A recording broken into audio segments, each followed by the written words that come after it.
Whatever you do, if you get a call from an 833 number, answer it. All callbacks will come from that toll-free number. A Cape Coral man who tried saving 2 children from a submerged car in a canal was honored for his actions. Tyler Rayberg tried saving 2 little boys, Titus and John Wayne, from the back of a car after it crashed into a Cape Coral canal. The Cape Coral Police Department and the Fire Department each gave Rabbert their highest civilian honor. I'm Corey Lazar. Wink News Now. Wink News traffic. Good Thursday morning. Busy morning on MLK Boulevard. Heading off of I-75 westbound towards Ortiz. Also, Ortiz is busy southbound towards MLK Boulevard. No surprise there. If you're on Colonial, we look great. Only about an 8-minute commute between Veronica Shoemaker all the way to State Road 82 if you're heading into Lehigh Acres. The interstate fully up to speed, even a little quiet right now heading southbound to Collier County. And if you are in Collier County, still up to speed on Immokalee Road between 951 and I-75, about a 4-minute commute. That's your up-to-the-minute traffic. I'm Sabrina Katz. Wink News now. Wink Weather Authority.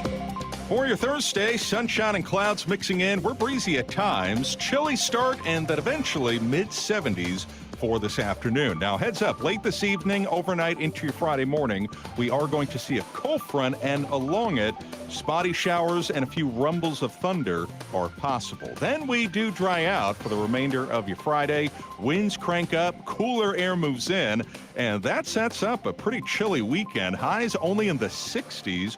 We start your Sunday in the 40s with more below normal temperatures with highs in the 70s for the majority of next week.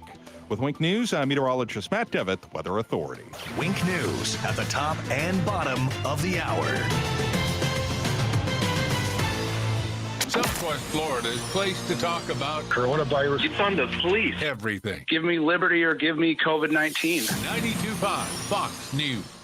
And now a word from Dr. Johnston at 596 Back. Across the country, there has been a major increase in the number of back and neck pain cases. Most researchers attribute it to a decrease in the amount of activity people have been getting. This leads to pinched or compressed spinal nerves. These same nerves go down into people's legs and arms. I've especially noticed this among those with stenosis, arthritis, or bulging herniated discs. This pain, weakness, or numbness should not be ignored. Action needs to be taken. If you suffer from one of these conditions, or even scoliosis or neuropathy, it's important to get your condition correctly diagnosed and treated. At Johnston Spinal Care, we treat these conditions non-surgically, without needles or medications, using spinal decompression, completely safe and painless. Call today for a no-charge telephone consultation or MRI review. Johnston Spinal Care. We're here for you. Call 596-BACK, 596-BACK. That's 596-2225.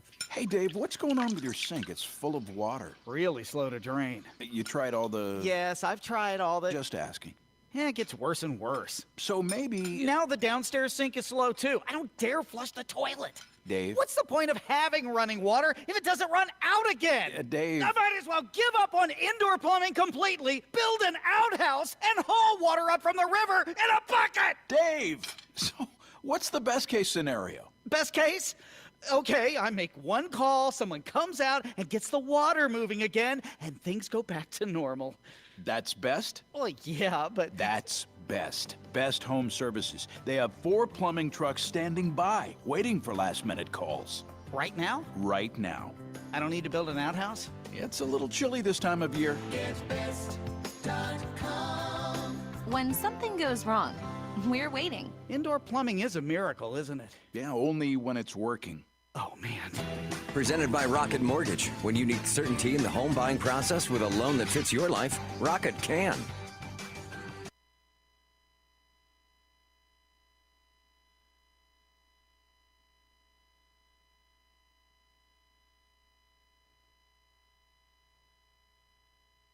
From 92.5 Fox News. It's the stuff Southwest Florida is talking about. It's Daybreak. Now, here's the guy at the epicenter of what's important to those of us who live in Southwest Florida. Drew Steele. Well, good morning, Southwest Florida. I'm glad you're here. I really am glad you're here today.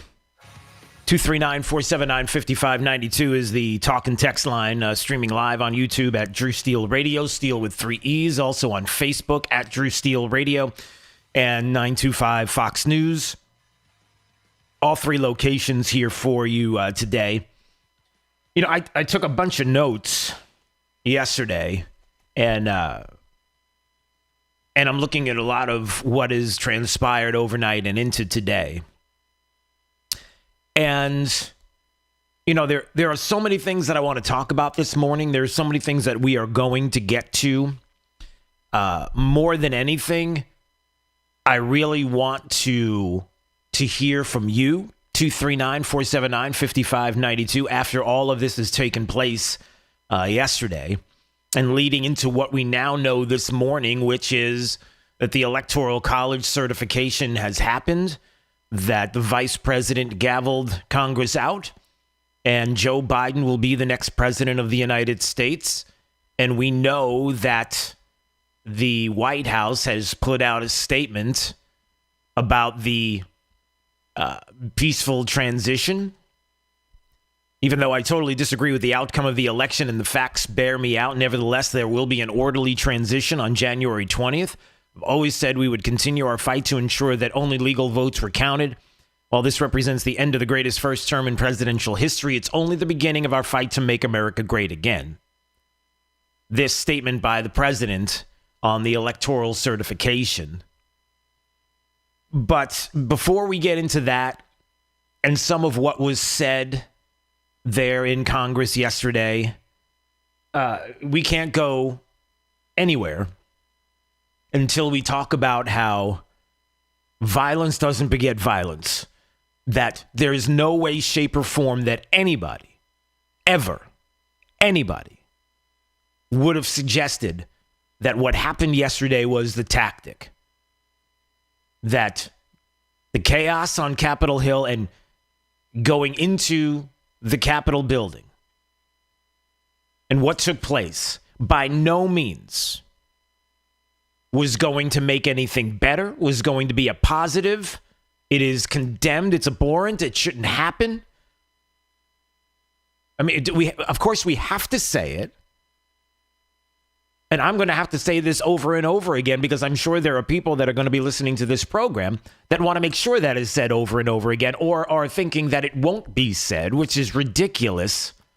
I don't know anybody, I'm sure you don't know anybody, that thought it was a good idea to do what some did yesterday. Not every single one, not a broad brush stroke of every single person that showed up in Washington, D.C., and I know many, and we'll probably get calls and hear from people that were there yesterday who all wanted to be there to support the Constitution and the rule of law, understand what was taking place yesterday, and wanted to see to it that in the halls of Congress, in the floor of the House, that there was going to be a discussion about the issues that people have with this election. Not that people would break into the building, not that sadly that a woman lost her life yesterday in that building.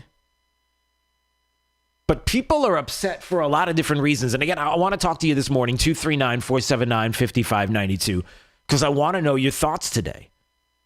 And we need to talk about this in detail in a lot of different ways. And again, like I said, I took a lot of notes yesterday. You know, the first thing that comes to mind is why do that? Why break into that building? If you're a Trump supporter, what do you think, what are you going to gain? It's the exact thing and the exact kind of violence and the exact kind of mob mentality that we don't like, we don't support. I don't support it. I've never supported it. I've never said anything like this, and I don't know of anybody who has.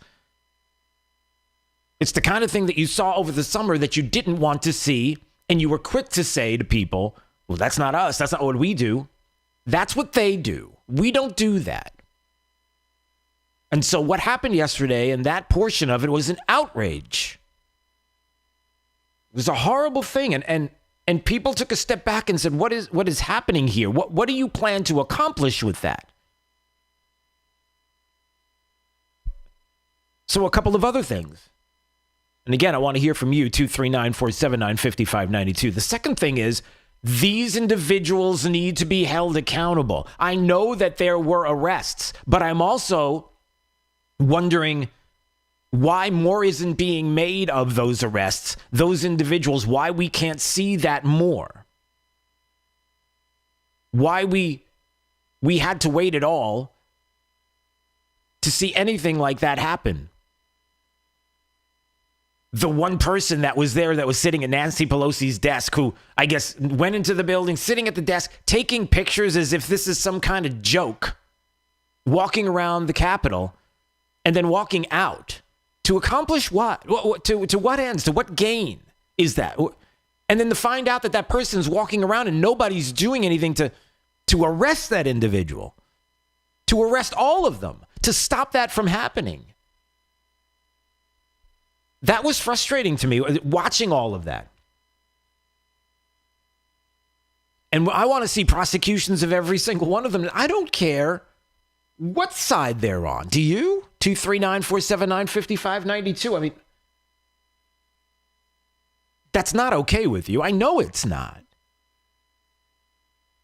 So that part was, and it goes without saying, and in no way, shape, or form would anybody call for violence. Nobody called for violence yesterday. That's not what the reason why people were there in D.C. Not at all.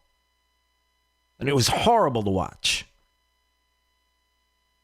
And again, how do you, some of the more frustrating things as well, how do you defy the police? How do you make your way into that building knowing full well that it is illegal, that you are defying the police? How do you claim to support the police and at the same time defy them?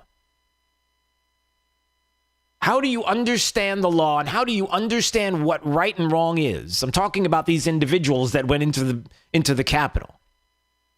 If we're to believe that these are the everyday Trump supporters who want their voices heard, who have been frustrated for the longest time, who I understand and I get that the frustration is out there about the concerns about your voice not being heard through elections and the like, the issues of COVID and not being able to provide for your family and a government who tells you you can't do it.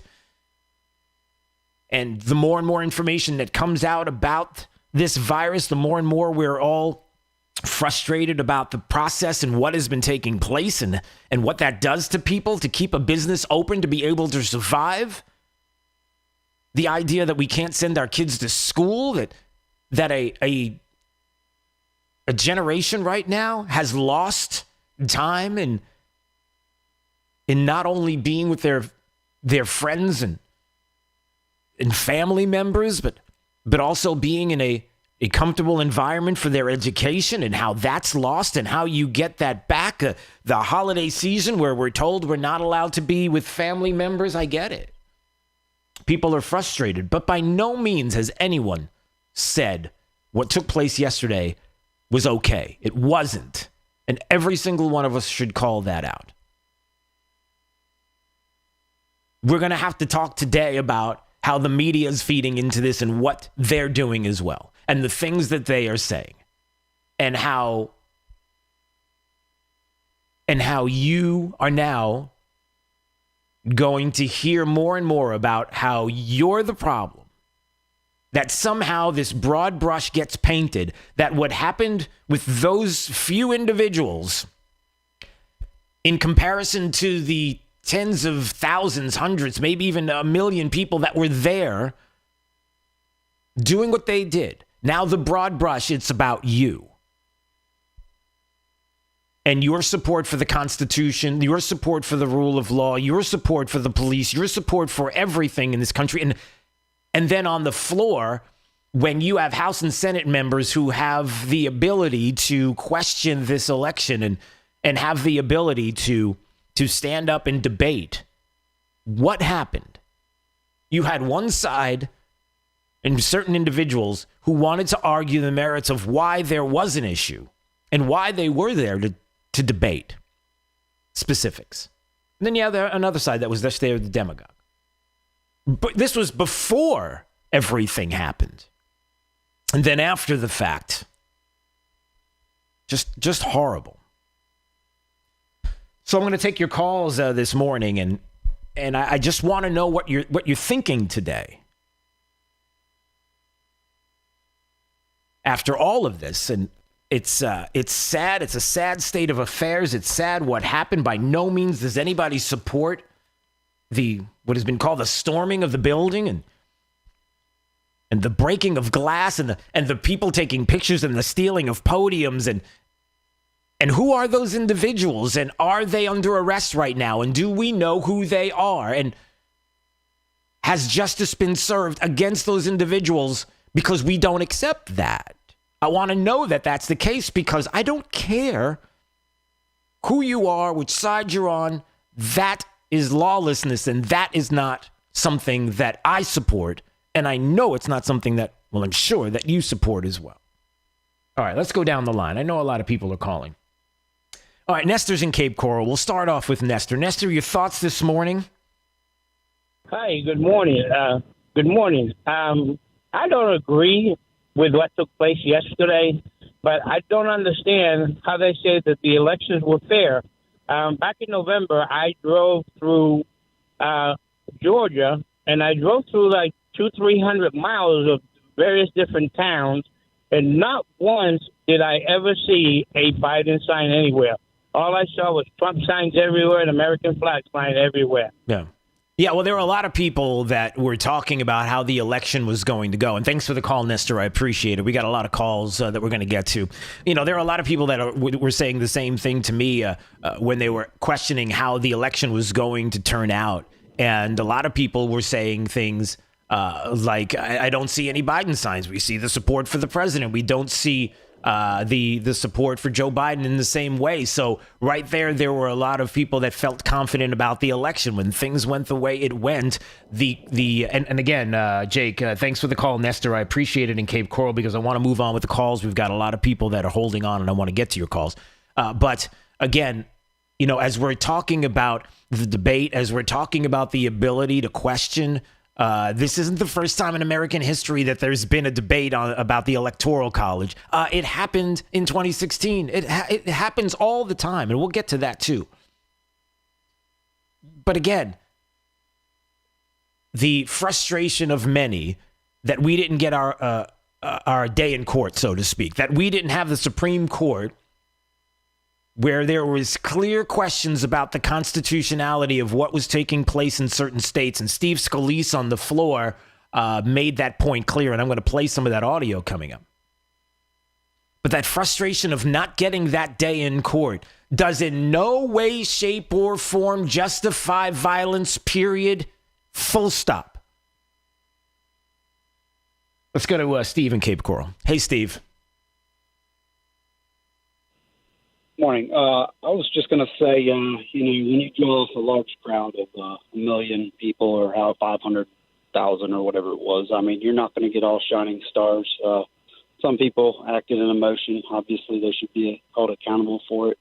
But what I'd like to say is if they are preaching, and Joe Biden is preaching of coming in and unifying the country, when there's evidence of what happened, and we know there's evidence, obviously Rudy Giuliani has presented it, and people are not doing what's morally right because they know the consequences of taking a court case and overturning an election and just saying, let's just go. We don't want to review it because we know of what the ramifications will be of overturning an election.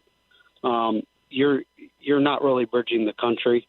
You're just being a hypocrite. I mean, Joe Biden should have promoted pretty much, I think, an investigation just to say, hey, look, I want to bring you guys together. I know half the country is against this. We'll have an investigation once it's over. We should all come together. And that is not at all. It's just accept the consequences. We're not going to look into anything. And I think that's probably the problem with a lot of people. Yeah. No, and, hopefully... I understand, Steve. I do understand that. And listen, thanks for the call. A lot of people are holding, and I want to get to calls, and I appreciate that. And if you're looking for the left in this country to do any kind of investigation into election fraud, that's not going to happen. There's going to have to continue to be some kind of investigation into this. Whether or not we'll get to hear this again in the future it remains to be seen, only because now with the violence of some who, and I can tell you the conversation I had last night leading right up to early this morning, is that there are many people that I talk to and who don't believe that the individuals that did this yesterday were Trump supporters at all, that there were many people that were intermingled in all of this, that there were Antifa and others that were intermingled into the crowd, sprinkled in, people who claim to have video evidence on Twitter and the like, that were doing this and knew this and went out to do it, knowing full well how Trump supporters have acted in the past, which is not like this. That we don't do this. And that if there are people that are Trump supporters who felt like this was an option, I'm not on your side. Sorry. To storm a building, to do what you did, to have people lose their lives? No, absolutely not. Absolutely not. And there's going to have to continue to be, on some level, a continued investigation, a push into what happened for the reasons that Steve Scalise brought up yesterday and many others, which is we wanted to have the day in court where all the evidence was heard, especially in front of the Supreme Court. Could we not get that day where the Supreme Court would see the evidence of Article 2, Section 1 in the Constitution and the concerns about state legislatures changing the rules at the last minute unconstitutionally? And why couldn't we have that moment? And because we didn't have the moment does not mean that you should do what happened yesterday. And that's why there are many people who this morning and even last night are saying this is not who we are. So who did this? You didn't do this. I didn't do this. I didn't call for this. You didn't call for this. Nobody wants to call for violence. Nobody. And again, full extent of the law, prosecuted, absolutely. It's an outrage what happened. Roger's in St. Mary's, Georgia, wanted to comment on this. Hey, Roger. Hey, good morning, Drew. Well, it was really three things quick. No matter how many, we could probably have 90% of the country go out in peaceful protest to these politicians and everything in Capitol Hill. Nothing's going to get done. They know that it's just a storm that's going to pass, and they're not going to listen to us by talking. So I really don't see anything coming out by peaceful protesting. The second thing is there was a cop, and it was on video, police officer, a D.C. police officer, a black police officer, who was talking to a Black Lives Matter individual, and again, it's on video, what to do if he sees any of the peaceful protesters, how to kick them, how to beat them up, and how to abuse them. The third thing is, while I was waiting to take your call, I thought of something with, now we know there's been the infiltration of the houses up there and everything, that my thought is if a lot of these people were infiltrated by Antifa, I think that a lot of those were going into and storming the buildings, trying to draw some of the Trump supporters in there, not knowing that they were Antifa. 36 people were supposed to be arrested. I think they would decipher through those 36 people, only arrest the Trump supporters, let the Antifa people go, because we know that they stick up for Antifa and BLM before they would a peaceful, true-blooded American. I'll hang up and listen to your thoughts. All right, Roger, thanks for the call. Number one, I know people are frustrated with the process, and peaceful protest is what you do, period, end discussion, Roger. Sorry, there's no other way. It's a peaceful protest. And the other thing we have to do is start to nurture and raise up good conservatives here locally and in the state to go to Washington, D.C. to change the culture. That's what has to happen. There is absolutely, positively zero reason for any kind of storming buildings or violence or looting or burning. That's for others to do, and they shouldn't be doing it either, and there should be prosecutions. And one thing I'll agree with you is that I want to know who these people are. I want every single person that has a picture right now all over the interwebs that you see their faces. I want to know who they are in detail. I want to know that they are behind bars. I want them prosecuted. I want to know their history. I want to know all about them. Every single one of them. And I'm hearing about arrests, but I'm not hearing about who they are specifically and what their history is. That's very telling to me. You know, I brought that up. I talked to a few people about that yesterday and this morning. I want to know who these people are. I want them arrested, every single one of them. I want them prosecuted, and I want to know their background. I don't care what their background is, but I want to know it because I want to see who they are and what they were thinking, because the majority, 99.9% of you don't do this, and that there were certain individuals that thought that they could is wrong. And we should all be calling them out, and I want to know who they are. 239-479-5592. Jake, let's take a break, and when we come back, we'll take more of your calls.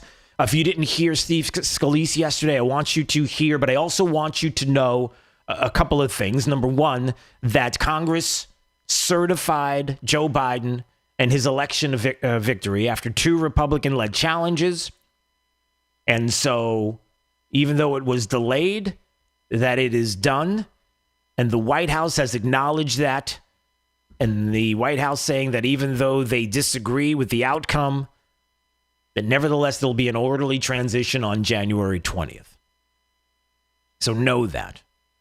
All right, we'll get into this more coming up. It's Daybreak 92.5, Fox News, right all along. This is 92.5 Fox News. This Fox News Business Report is presented by Sargent's Integrated Pest Solutions Incorporated, providing organic and botanical pest control solutions since 2011.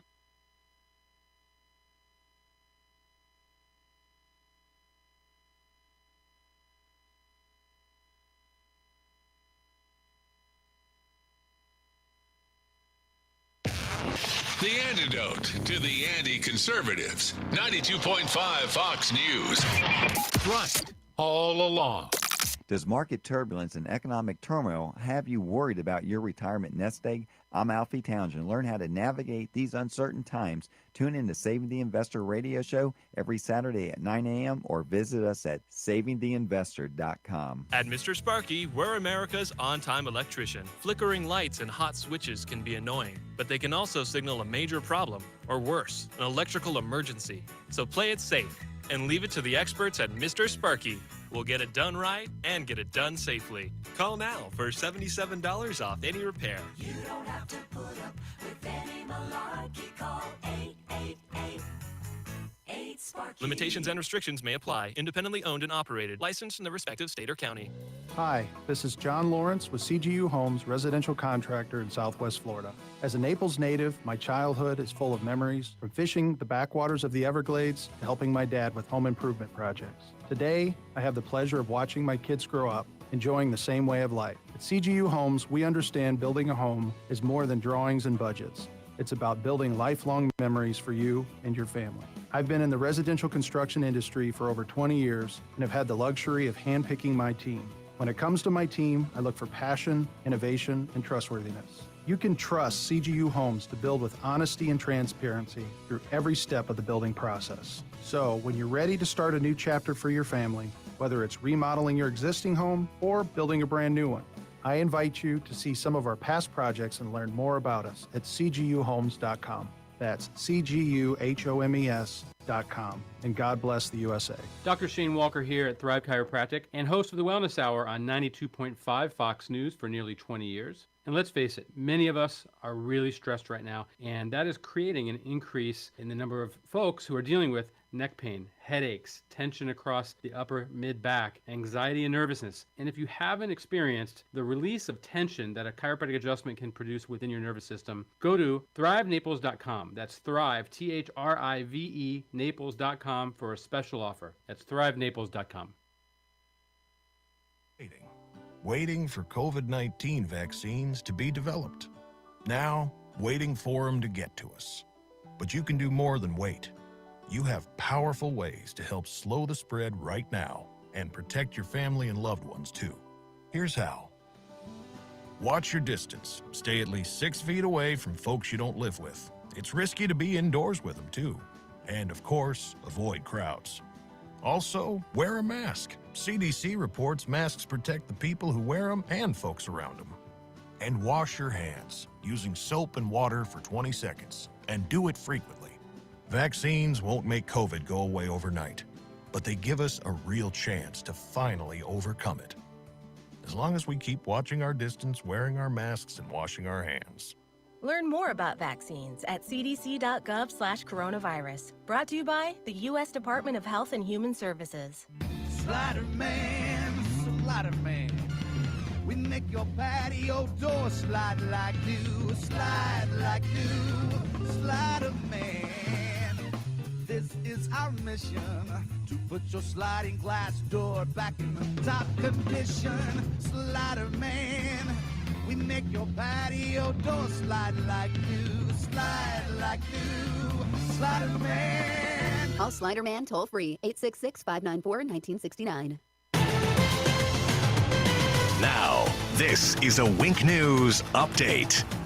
I'm Corey Lazar with Wink News. Former local lawmakers expressing disappointment and confusion over how people could storm the Capitol that they once found so secure. Former Congressman Connie Mack IV, Trey Radel, and Porter Goss say this is not the level of security they remember from their time on Capitol Hill. The men say they experienced lockdowns or evacuations during their time on Capitol Hill, but none of them have seen anything like this. NCH and Lee Health will start vaccinating those 65 years old and over. You can start signing up online today. There are 1,200 spots available for 4 days starting tomorrow. To find out where to sign up, head over to the Wink News app. 17 minutes is all it took for people to take up 1,000 appointments for COVID-19 vaccines in Charlotte County. The Florida Department of Health plans to open more appointments when it receives more vaccines. A Cape Coral man who tried saving 2 children from a submerged car in a canal was honored for his actions. Tyler Rayberg tried saving 2 little boys, Titus and John Wayne, from the back of a car after it crashed into a Cape Coral canal. The Cape Coral Police Department and the Fire Department each gave Rabbert their highest civilian honor. I'm Corey Lazar. Wink News now. Wink News traffic. Fully up to speed on I-75 southbound if you're looking for the quickest option. Also a delay in Cape Coral on Del Prado heading southbound towards Pine Island Road. US 41's also congested in North Fort Myers, north to Pondella. That's you up to the minute traffic. I'm Sabrina Katz. Wink News now. Wink Weather Authority. For your Thursday, sunshine and clouds mixing in. We're breezy at times, chilly start, and then eventually mid-70s for this afternoon. Now, heads up, late this evening, overnight into your Friday morning, we are going to see a cold front, and along it, spotty showers and a few rumbles of thunder are possible. Then we do dry out for the remainder of your Friday. Winds crank up, cooler air moves in, and that sets up a pretty chilly weekend. Highs only in the 60s. We start your Sunday in the 40s with more below normal temperatures with highs in the 70s for the majority of next week. With Wink News, I'm meteorologist Matt Devitt, Weather Authority. Wink News at the top and bottom of the hour. You don't have to feel distant. Come join the conversation. I just want to say I love America because everyone gets a voice. This is 92.5 Fox News. Right. All along. It's Fred Kobe with your Kobe Cooling tip of the day. There's a trend in the air conditioning business with the rip-off companies to become plumbers, electricians, and air conditioning companies all at the same time. The stories we hear about huge plumbing and electric work rip-offs go right along with the scams these firms tend to run with the AC side of their business. If your company is advertising AC, plumbing, and electric, it's very likely one of those scam artist telemarketing companies with the bait and switch cheap service call. If you need a plumber, hire a plumber. If you need an electrician, hire an electrician. If you need to throw money down a hole, pick one of those multi-trade firms, and they're more than willing to take your money. When you think of air conditioning companies, we hope you think of Kobe Cooling. No nonsense and no pressure. We're the company your neighbors use. Bryant, whatever it takes. License CACO 57313. Kobe, the most trusted name in the business since 1949. Good morning, Southwest Florida. I'm Alan with Sargent's Integrated Pest Solutions. My 6 years of service to my country taught me a lot about integrity, trust, and getting the job done and getting it done right. I have integrated much of my Army training into the business. And I mean integrated. I'm actually standing here recording in my fatigues. I understand that it may seem that there are more pest control companies than bugs, but our company is very different. A lot of pest control companies are what we call spray jockeys. You see bugs, and they just come and spray. You see more bugs, so they spray more. My team's approach consists of understanding what's causing the bugs to come in. Sometimes it's something as simple as caulking or patching holes. Spraying is not always the answer. If you're tired of the spray jockeys and want real pest control solutions, call us, Sargent's Integrated Pest Solutions, today at 595-4867. That's 595-4867. Now serving Marco, Naples, Bonita, and Estero. Dr. Svetlana Kogan here, a board-certified internal medicine concierge physician on 5th Avenue South in Naples. I'd like to wish all of our Southwest Florida friends and neighbors a happy and joyful new year. I love the camaraderie that made our community shine in 2020, and I will continue to do my bit to strengthen my patients' health and resilience in 2021.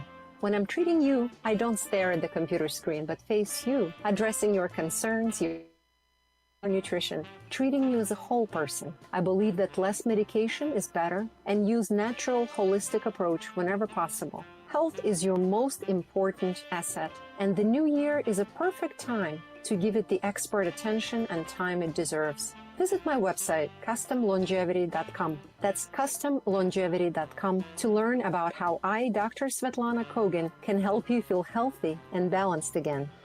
Most people that buy their own health insurance think once they have chosen their ACA plan during open enrollment, they're stuck for the year. This is simply not the case. You can change at any time, no problems. If you are fairly healthy and don't need mandated coverage like maternity, you can save 30 to 60% with Health Plan Network. Couples under 65 are saving $500 to $1,000 a month with better coverage. You owe it to yourself to see if you qualify for a better plan that can save you money with lower deductibles. Go to healthplannetwork.net to request a quote. That's healthplannetwork.net. Or call Tim Cooper, an expert with over 23 years experience, at 239-268-6712. That's 239-268-6712. Act now to see if you qualify to save 30 to 60%. Healthplannetwork.net. Sensible solutions. Hey, this is Papa, reporting that we're still getting a lot of calls from homeowners who were told they needed a new re-roof after Irma. Most of these folks had a few broken tiles that are obsolete. Our company has 2 warehouses filled with the older obsolete tiles that have never been used. If you think that you may not need a new re-roof, but only need to replace some obsolete tile, please call me for our free tile roof inspection. We may be able to repair and seal your roof to make it look new and beautiful, a lot cheaper than replacing the entire roof. If you call me for our free inspection, we'll place you on our proactive list. And in the event of another hurricane, you won't have to go searching for a contractor because we will automatically call you to see if you need assistance. Let me show you how we can clean and seal and protect your roof, pavers, and pool decks. On behalf of my sons, Casey, Carrie, and Cody, call us at 945-2700. That's 945-2700, area code 239-945-2700. License CCC 133-1790. We're open 24/7, and you can call us right now for a free tile roof inspection. This is 92.5 Fox News. All right, it's Daybreak, 92.5 Fox News. 239-479-5592. I want to go to your calls often today and really get your thoughts on what transpired yesterday. We wake up this morning and the president vowing a peaceful transfer of power after the Congress certifies the Electoral College victory of Joe Biden. So that is done, even after all the chaos on Capitol Hill yesterday and the confusion out there. And listen, again, can't say this enough. Have to say it. I mean, I shouldn't have to say it, but I will. Nobody believes that violence is the answer. Nobody, and I never said it, and I don't know of anybody who did say that a good idea would be to storm the Capitol, would be to break in, to defy the police that we respect, unlike others who don't and want to defund them. To do that and go into the Capitol is not the answer. Number one. Number two, that every single person that entered that building should be prosecuted under the full extent of the law, and I want to know who they are. I want to know their backgrounds. I don't care what it is, but I want to know who they are. And I want the world to know who these people are as far as what their motivation was. I think that's important. Just to be sure that it wasn't anything that some people may bring up in phone calls today and that maybe have been on the back of your mind. But the other thing is, and again, as we get to the calls, is there's also another side of this. Nobody is saying violence is the answer. It's not. Time and time again, even through the summer and all the violence that was taking place across the country, thanks to Antifa and BLM, not Trump supporters, that we time and time again talked about how that was wrong, how that's not how our country is, that we don't accept that on either side. But make no mistake, the reason why this even could have happened cannot be just brushed aside, and that is that if ultimately the question of ballots and voting in certain states and Article 2, Section 1 of the Constitution and how there was certain states that many people believe unconstitutionally changed voting rules at the last minute against what the Constitution says and state legislatures, and how that should have been put out there right away, that all of that could have easily have stopped. The talk about rigged elections or that it was stolen, all of that could have went away. If the day in court could have happened, if all the evidence could have been on display and the Supreme Court could have taken the case up, or would have, and others would have allowed for these cases to be heard and seen and all the evidence displayed to find out whether or not you got the Trump lawyers that are crazy or whether they have evidence, whether or not there was a constitutional argument or whether there was not.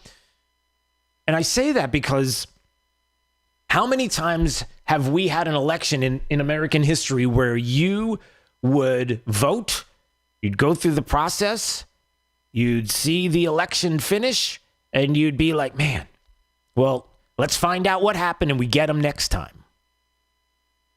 Not that there would be people trying to remove people from office even before they get into office. Not that there would be people that would be spied on. Not that there would be you know the stories. But that what happened with the vote, what happened with the base, all those discussions, and then next time we do better messaging, better candidates, whatever the case may be. If we don't have that, then we have the opposite. If we have a public that believes that they don't have that voice, that vote means nothing, then how does all of this stop? I'm talking about people being frustrated if they feel like their voice isn't being heard.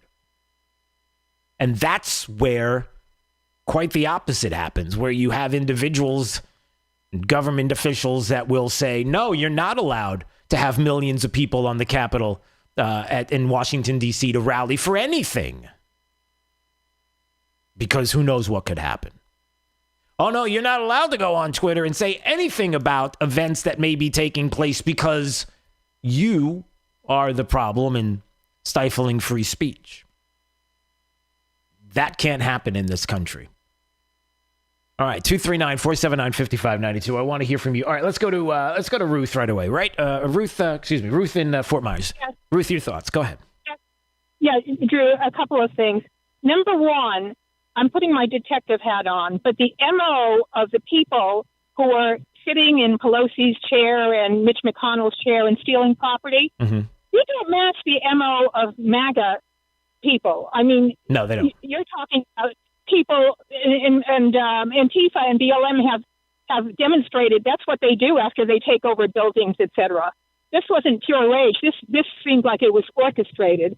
And Louis Gohmert had come on the radio earlier the day, and he said he has lots of friends in the Capitol Police, and they were told, the Capitol Police were told that Antifa was going to infiltrate the crowd and try to look like MAGA supporters, et cetera, and cause trouble. So, first point.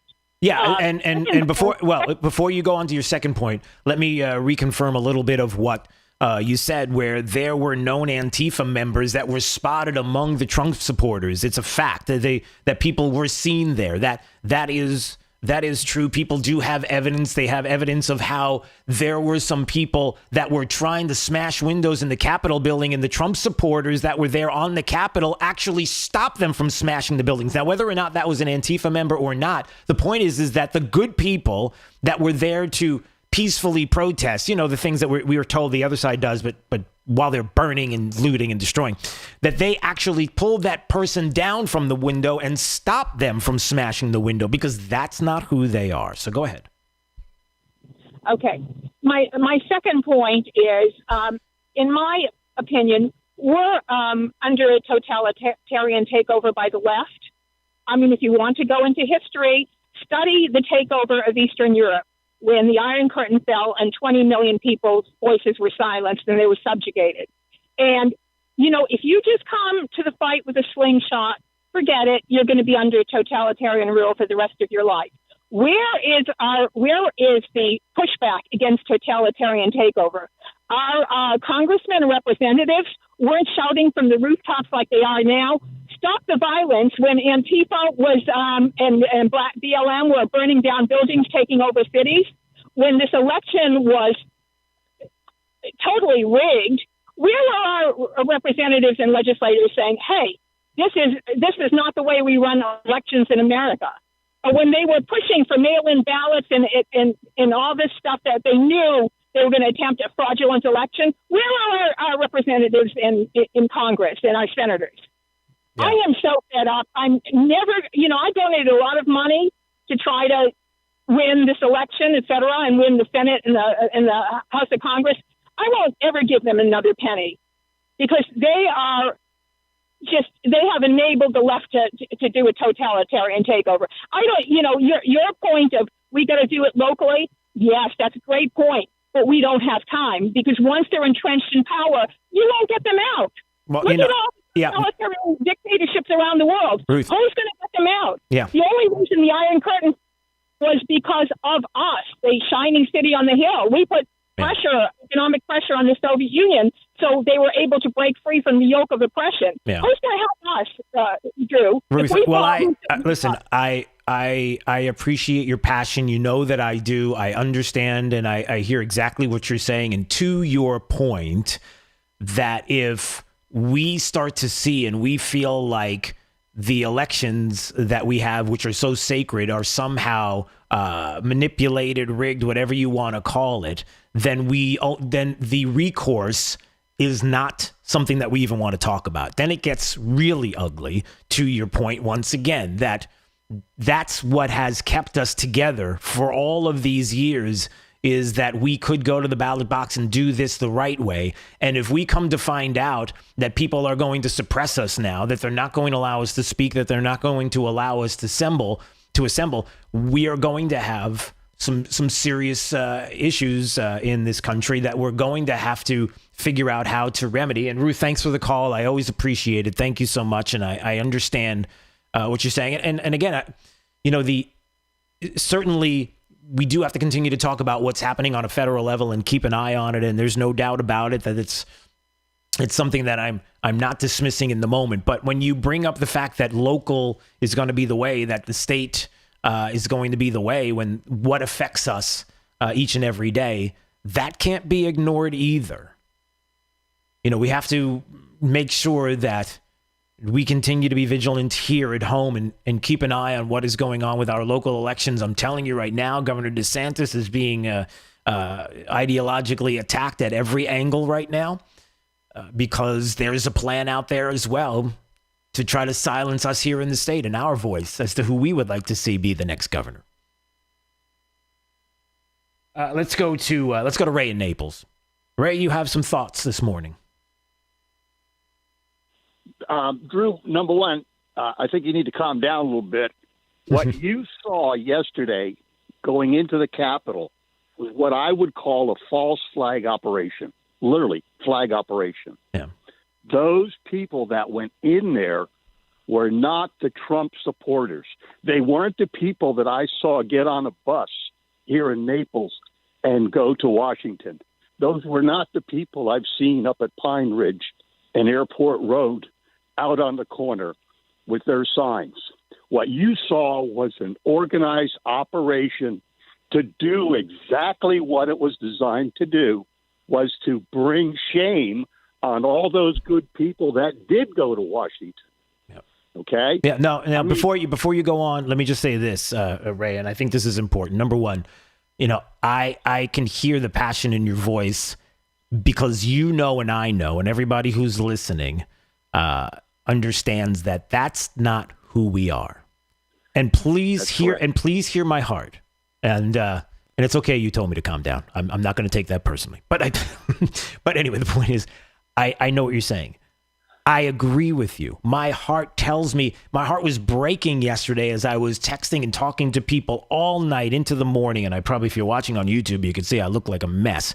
Is that I know that's not who we are. I know that the people that did the same thing you're talking about, got on planes and drove and did all of these things to get to D.C. because they're concerned about our country. These are not those individuals. And like I said before, 99.9% of the people that were there are not those individuals. And so, yes, that's why I want those people arrested and I want to know who they are, because I believe, like you do, that these are not Trump supporters. And what ends up happening is now the media and the left in this country, and even some people on the right, have now decided that it was an insurrection. It was a coup. It was mobs. It was no, it wasn't. No, absolutely it was not.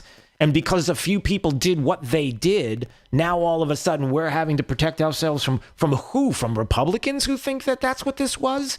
I mean, what Liz Cheney said yesterday, I thought was outrageous, and I'll play some of that audio. But to make no mistake about that, I understand what you're saying. My heart breaks because I know those are not the individuals that went to D.C. I agree with you, and I want to know who they are. But it may very well be. Again, like I said, there's evidence to show, and I'm looking at all kinds of evidence on Twitter, video evidence and more of known Antifa members that have been spotted among the crowds. It would almost be believable from that side to say that they knew that this was going to be a peaceful demonstration and a peaceful protest.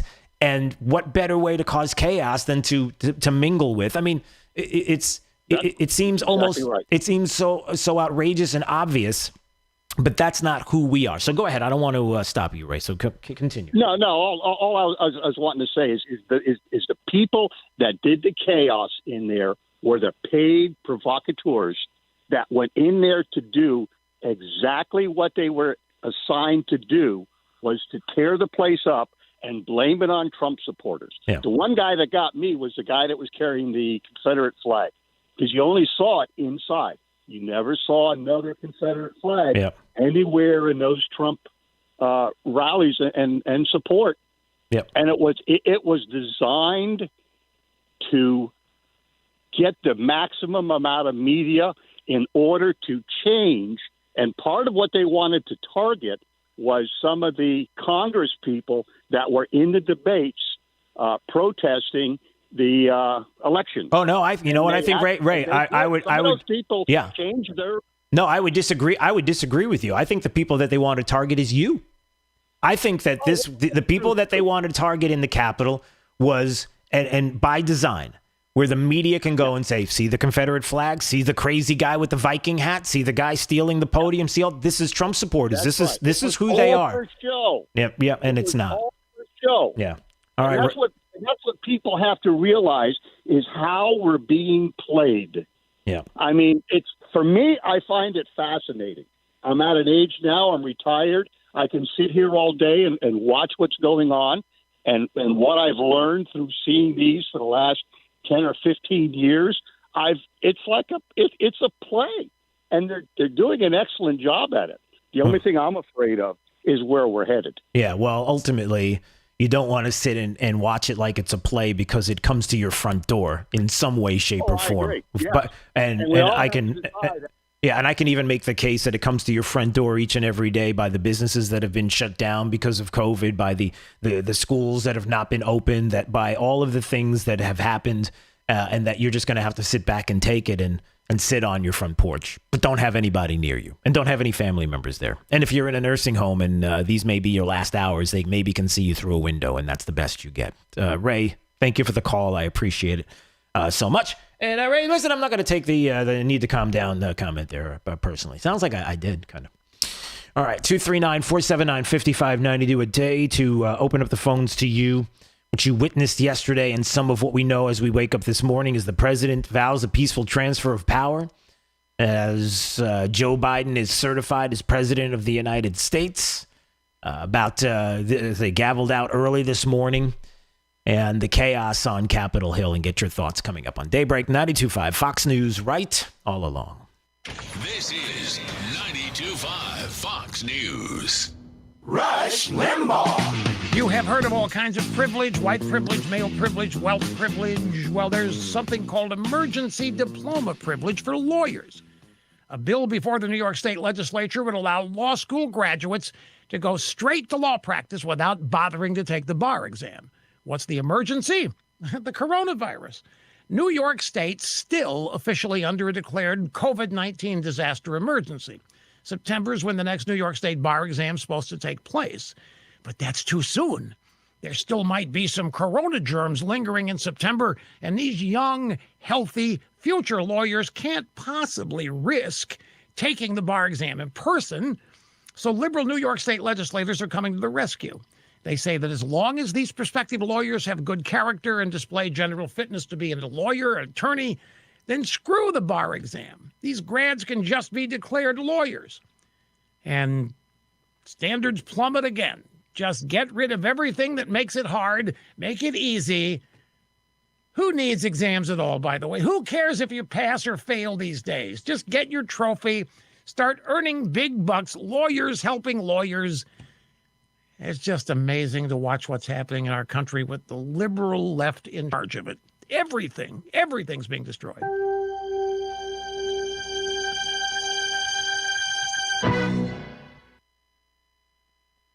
Finding great candidates to hire can be like, well, trying to find a needle in a haystack. Sure, you can post your job to some job board, but then all you can do is hope the right person comes along, which is why you should try ZipRecruiter for free at ZipRecruiter.com/news.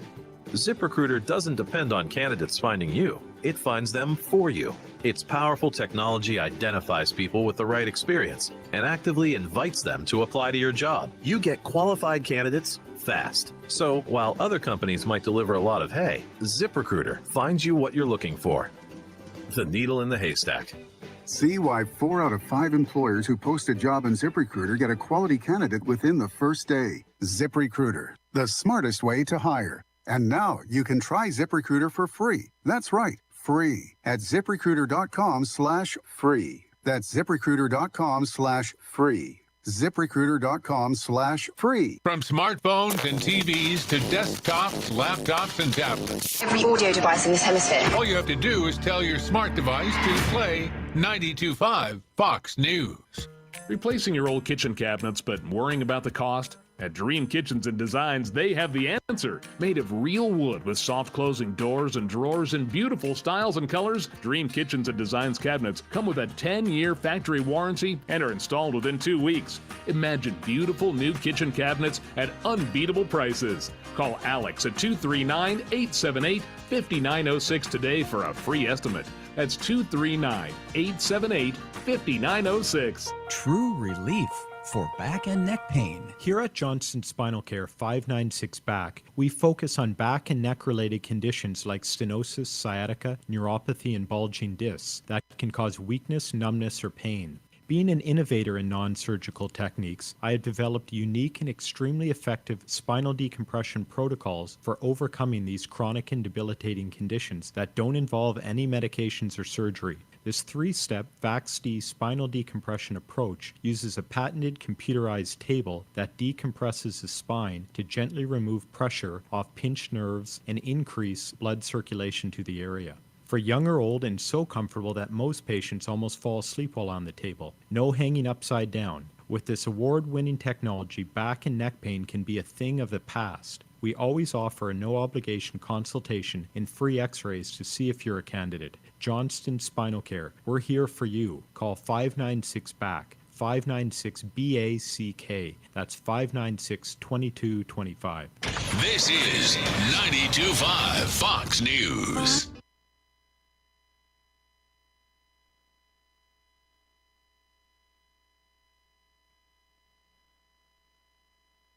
This is Greg, owner of Tropical Generator. And when I started my generator business 17 years ago, I made it a priority to focus on reliability. Generators are a lot like fire extinguishers. Hopefully, you never have to use it. But when you do, it better perform flawlessly. There are a lot of competitors out there whose only goal is to separate you from your money.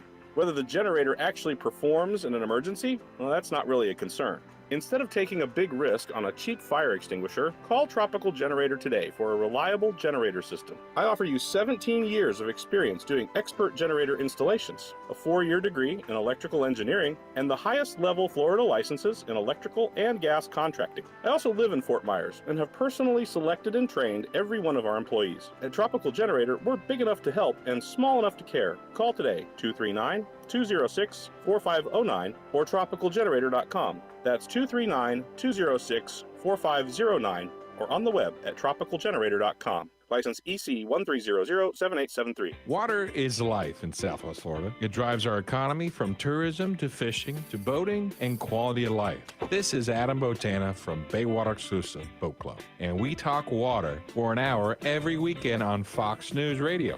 We feature guests on water quality, water safety, and water fun, including great boating day trips and tips on fishing. Join us this Saturday at 7 a.m. for the Baywater Exclusive Boat Club Hour with Adam Botana on 92.5 Fox News.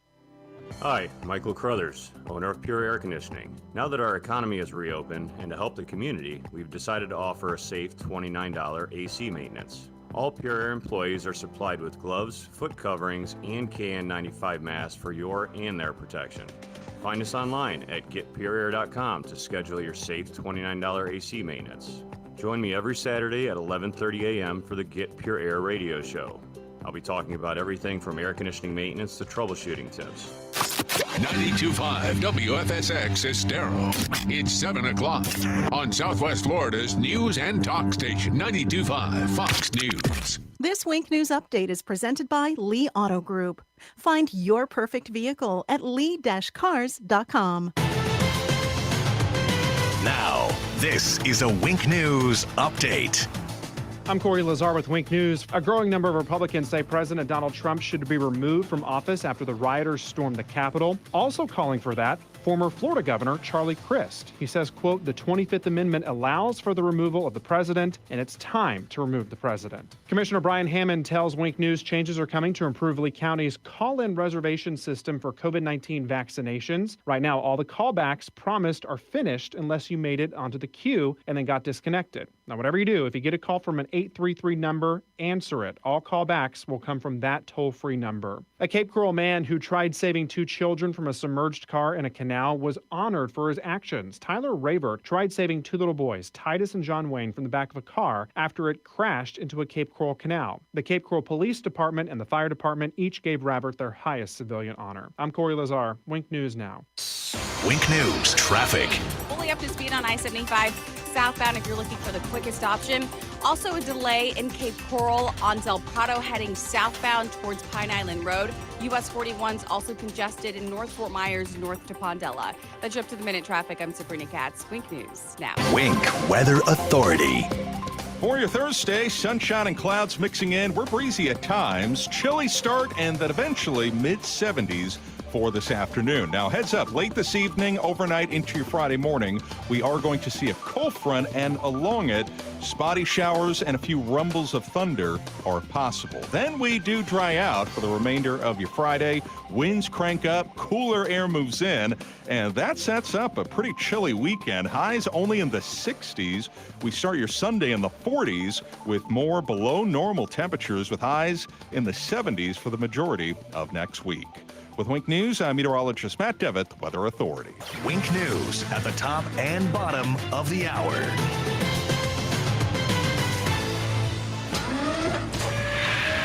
Plug into the power. 92.5 Fox News.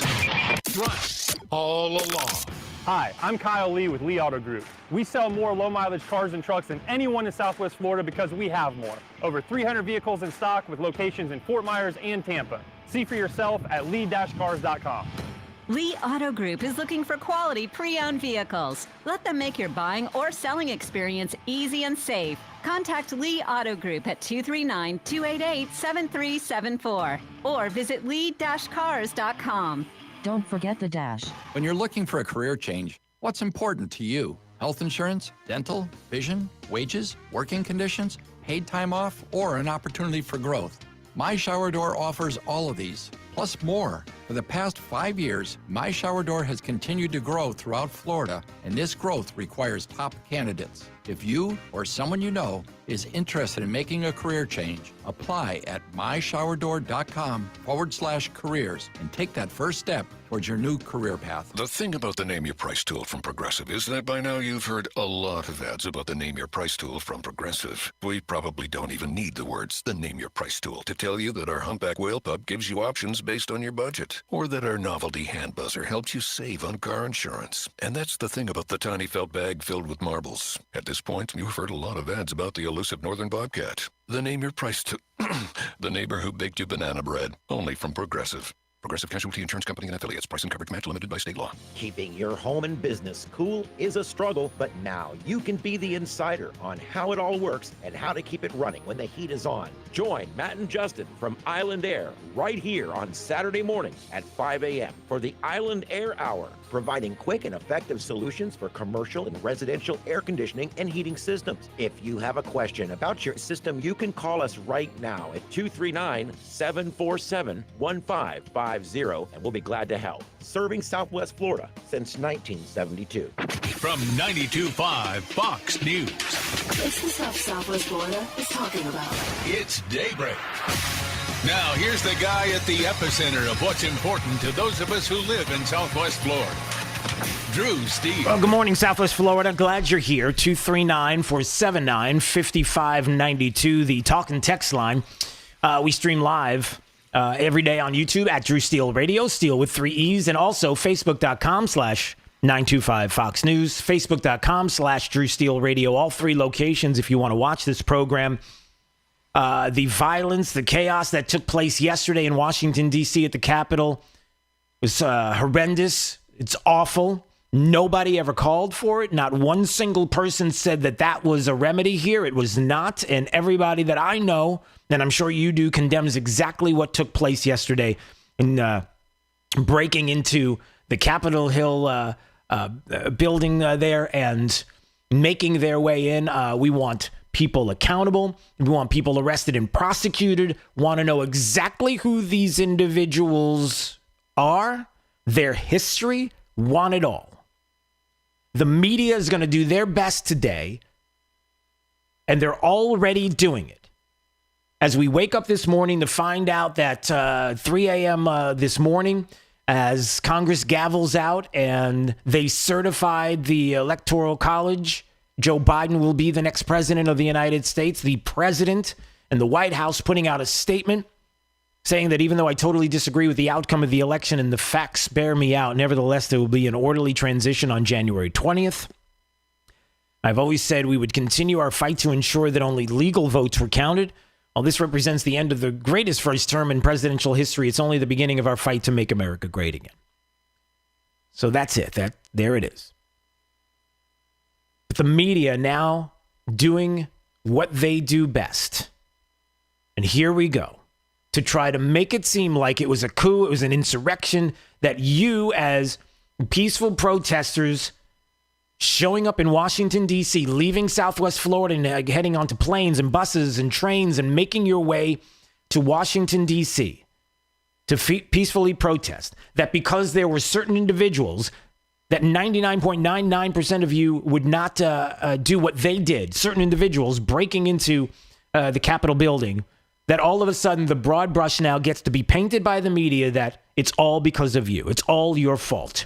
And some of the outrageous things that are being said right now on places like MSNBC and the like, and you're going to hear a lot of the audio today. Boy, I can't wait to hear from Steve Days. He's going to join us at 8:05. Steve Days from Blaze TV. Man, I'm looking at his Twitter account, and I can see where we're going to go today. But I do want to take your calls. It's an important day. It's an important moment in our history where we need to discuss not only what took place, but I need to get your thoughts, and I need to hear from you, and we all need to have a conversation about what we're feeling this morning and about where we go next. And one of the important things that was brought up in my conversations overnight leading into the morning, and I got a full old, I took notes all of this from my head, just kind of, I don't know if you can see it on camera, but I just got a book filled with notes that I just kept jotting things down all night last night leading into this morning. And if you're looking at me on YouTube, you can see that I look like a mess. Oh, some might say I always look like a mess. That we also have to, as we go to the calls, really talk about what happened and why this happened. And I know that there are some people that are saying things, and I would agree that you talk about pent-up frustration that many people have with not being able to send your kids to school and not being able to open your business and not being able to go outside and not being able to see people, and then finding out that you have questions about votes that we're not allowed to talk about, that we're not allowed to investigate, that we're not allowed to present evidence. And if we can't be sure that we have an election process in this country that we can count on, that we trust and believe in, then we've got big problems. And all we had to do at the end of the day, all that had to be done was to reaffirm the trust that you maybe had in the past and hopefully had in the process, and that states did not unconstitutionally do things outside of Article 2, Section 1. And we're going to talk about that a little more this morning at 7:35, and we'll be joined by Alex Sawyer. She's a Washington Times legal analyst about the process that didn't take place. But if we could have just been shown all the evidence on one side to say that there was concern about fraud in this election, about the breaking of the Constitution and our constitutional republic and the rule of law, and we could have presented this to the Supreme Court and have this all laid out and said, no, there's nothing to worry about. After everything is said and done, everything's fine. If we could have had that assurance, then there would be no need for the people that showed up in Washington, D.C. and the masses that showed up because they were concerned about the process. And never should it be okay that people would break down doors and enter the building and how they weren't stopped. And there's big questions about why they weren't stopped and how that's even possible. Is it just the fact that there were so many of them in the masses that there was no way to stop them? Capitol Police, is that the case? Were people told to stand down? There are some that are suggesting it. I don't know if it's true. Sean Davis from the Federalist is claiming the D.C. Mayor, Muriel Bauer, told federal law enforcement to stand down a day before those individuals breached the U.S. Capitol. Were they Trump supporters? They weren't any kind of Trump supporter I know. There's not one single Trump supporter I know that would have done what they did. And so in my eyes, that's not who they were. They were something quite different, and I want to know who they are. All right, so let's go to your calls. I really want to hear from you and get your thoughts this morning. 239-479-5592. All right, let's go to Jerry's in Fort Myers. He's been holding patiently on line 3. Jerry, your thoughts this morning on what took place yesterday in Washington. Is Jerry there? That's me. Oh, that's you. Who is this? Maybe it's not Jerry. Who is this? This is Jerry, Okay, Cape Coral. Jerry, go ahead. Oh, Cape Coral. Go ahead, Jerry. You're on. What I think is, I think that this is a warning to the Democrats from Antifa that They better play with the rules with them, or else this kind of stuff's going to keep happening.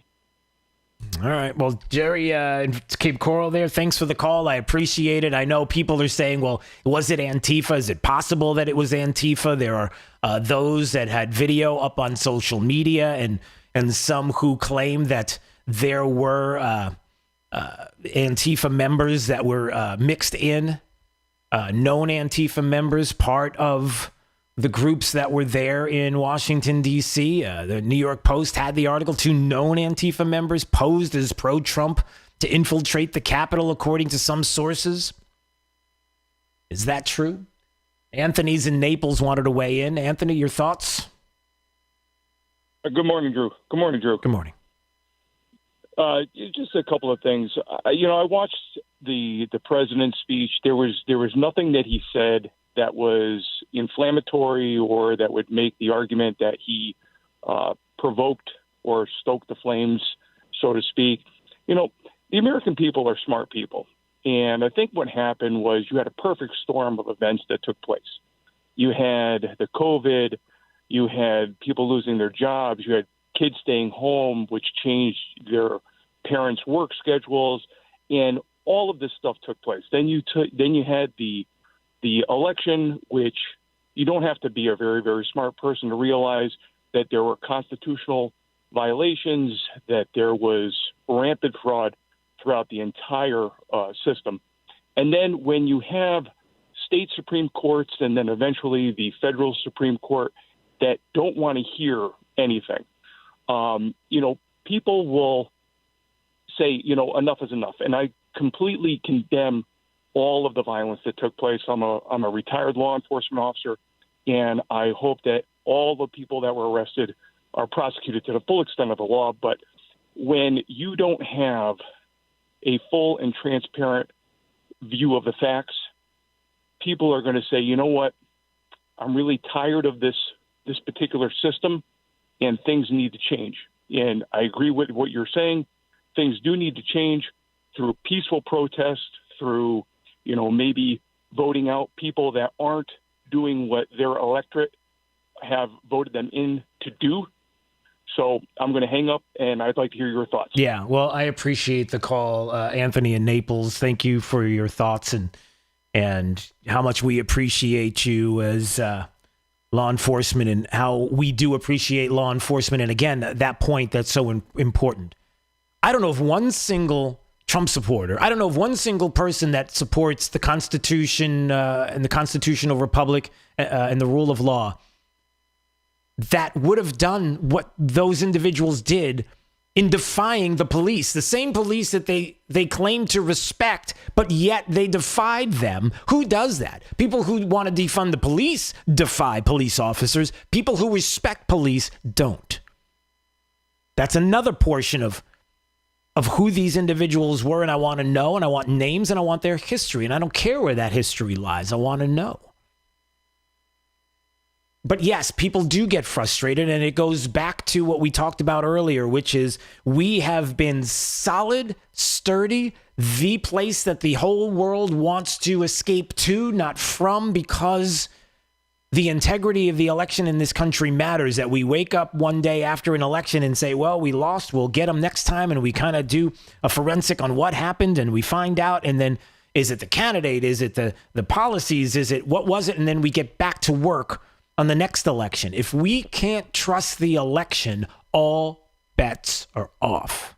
And all we had to do, and all the courts had to do, was take the cases, go through the processes, go through all the evidence that was there, especially the Supreme Court, that Steve Scalise laid out brilliantly on the floor yesterday, and others have talked about, which is, was there a violation of the Constitution? If we could have heard that and found out that there was not, then things may have been a whole lot different, ultimately. All right, let's go to let's see. Let's go to Scott. Scott's in Punta Gorda. Scott, your thoughts on what took place in Washington yesterday? Is Scott there? Did we lose Scott? Oh, okay, he dropped. All right, let's go to Nancy. Nancy's in Naples. Hey, Nancy. Hi, how are you? I'm well. I just wanted to say I had two very, very dear friends that went to that. In fact, they're probably back by now or close to it on the bus. She said none of the Trump supporters that were around them and what they could see and all were for that whatsoever. The Capitol Police started shooting on the other side, tear gas and all, and a certain group got through, and when she said the Trump people were saying, no, don't do this, and they were as close as right up to the steps. They went for a peaceful protest of how we got the voting stolen from Trump, and it's true. It's so true. She said it was almost looked like it was planned, that group that went through. Yeah. Well, and I totally believe that. Yeah. Well, Nancy, listen, I appreciate the call in Naples, and I cannot tell you how hard it was for people that I talked to last night and overnight and this morning. Didn't get a whole lot of sleep. And that conversation back and forth, like something doesn't pass the smell test, that this is not who we are. We know that this is not who we are. And yet this took place. And how we all agreed that there's something more to this story. Now, having said that, there are people that are frustrated enough to think about something like this, but certainly not to go through with anything because they feel so helpless, because they feel like there's a government that's not listening, that there are courts that are ignoring, that there are people that are dismissing. There's a media who's for decades has dismissed you and only recently has attacked you as a conservative. And hearing more and more of that today. And what that's going to mean to us in the future. How does that look? How does it play out? Now, as somebody who's a supporter of the Constitution and the rule of law, how do you play into this now to a media that thinks that you're crazy, to a media that thinks that you're the problem, to those now in power that will say, well, we can't have more than 1,000 people getting together. We can't have you on social media. The president of the United States shut out of Twitter for 12 hours, and unless certain tweets are taken down, and then will be permanent if not. Did you hear what I just said about speech in this country? I know we've talked about this before, but it's something else we have to discuss. All right, Bill's in L.A., so Bill's not happy with me. Bill wants to call me out on a couple of things. Let's see what this is about. Go ahead, Bill. Good morning, Drew.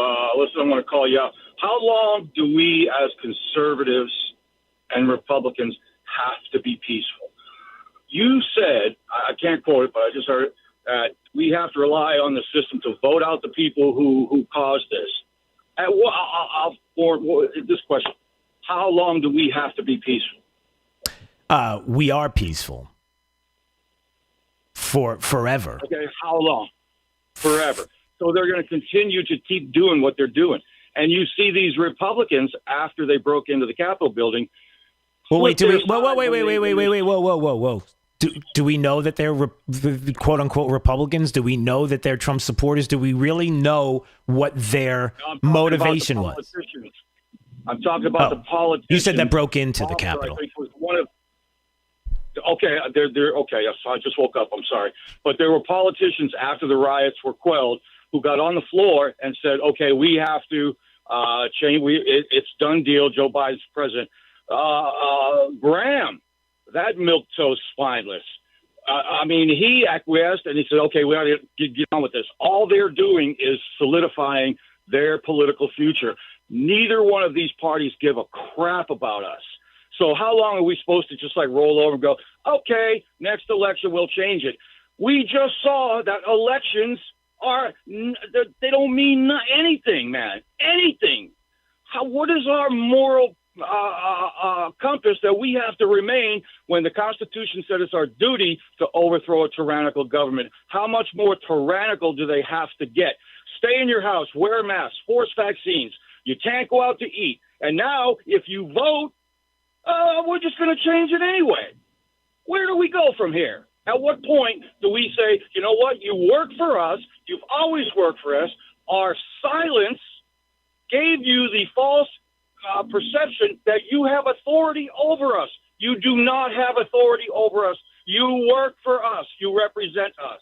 Every time we roll over and listen to the Lindsey Grahams and the Mitch McConnells and do nothing, they're going to go, oh, these people in 24 hours, it's a new news cycle. We'll give them some other crap, and we're going to stay in office and make millions and millions of dollars while people are killing themselves. People are beating their wives and husbands and their kids. When is the point that we get radical and violent and take our government back? When, Drew?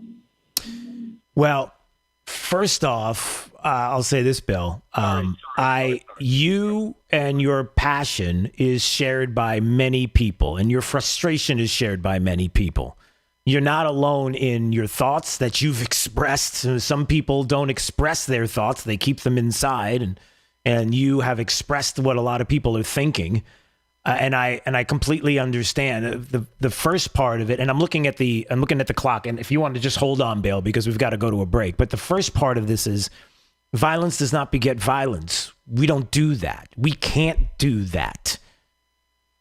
We have to figure out a way, and we'll talk about it coming up after the break, about how you turn the tide in this country constitutionally, legally, and without violence to wrest our Constitution back properly from those that seek to destroy it. Violence is not the answer. It's just not. Especially the way this country has been designed, the way this country has been set up. And we can do it. And there are ways to do it. But make no mistake about it. A couple of things that before we go to break, Jake, and I'm sorry, I know I'm running super long. Number one, nobody likes the idea of violence on the half of Trump supporters or anybody else. Either side. No, absolutely not. That's number one. But number two is there are people that feel the frustrations, and those frustrations could have gone away very easily if the courts would have taken up cases, especially the Supreme Court. There was a way to do this, and maybe in the future there will be a way to do it if we're vigilant behind the idea of getting back to it. So let's take a break. I'm looking at the clock. And when we come back, we'll talk more about that coming up on Daybreak 92.5 Fox News, and more of your calls coming up. 239-479-5592. This is 92.5 Fox News. Serving up a tray load of truth today on 92.5 Fox News. Most people that buy their own health insurance think once they have chosen their ACA plan during open enrollment, they're stuck for the year. This is simply not the case. You can change at any time, no problems. If you are fairly healthy and don't need mandated coverage like maternity, you can save 30 to 60% with Health Plan Network.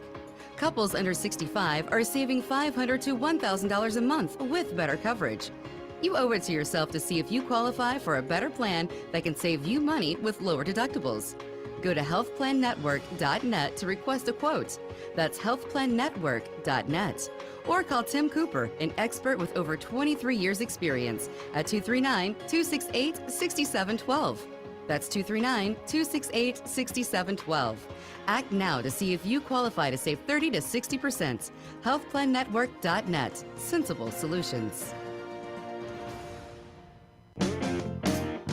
So, you're in the market for new appliances. You have a choice. You can chase around sizing up refrigerators, opening oven doors, poking your nose into top-load washers, while wondering if the quality meets your standards and the prices are fair. Or you can go to Good Deals Appliances. Starting at Good Deals Appliances makes all the sense in the world. They feature the top names in appliances like Genair, KitchenAid, Whirlpool, Maytag, and Amana. But the best part about shopping at Good Deals Appliances is their price guarantee. If you ever find a lower price on the same appliance, Jay and his team at Good Deals Appliances will beat it. Every time, guaranteed. When you need appliances, make your first stop your last stop. Good Deals Appliances. 3 locations to serve you. 41 at Gladiolus in Fort Myers, Pine Island Road in Cape Coral, and on Naples Boulevard near Lowe's and Costco in Naples. Good Deals Appliances.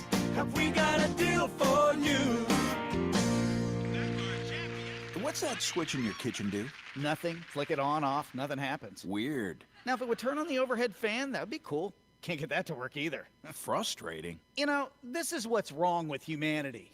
We think we got it all figured out, but we don't even know what the switch is supposed to do. Dave. Think we can build a spaceship that takes us to Mars when we can't even get a switch to work? Hey, Dave. I swear, we're never gonna leave the solar system. We'll be stuck on this planet forever until we all go extinct. Dave, what's the best case scenario? Best case? Well, I make a call, someone comes and connects that switch to something, like maybe that overhead fan. That's best? Well, sure, but... That's best. Best Home Services. They have 4 electricians and 4 trucks right now waiting for your call. They'd have that switch looked after in no time. Well, I feel a bit silly now. GetBest.com. When something goes wrong, we're waiting. So maybe... Maybe we can go to Mars. It's Fred Kobe with your Kobe Cooling Tip of the Day. I'd like to tell you that I'm the best AC mechanic in my company, but I'd be lying to you. I think my NATE certified mechanic team hides my tools from me so I don't hurt myself. You see, I'm the old guy, and I've been doing this work since I was a kid with my dad.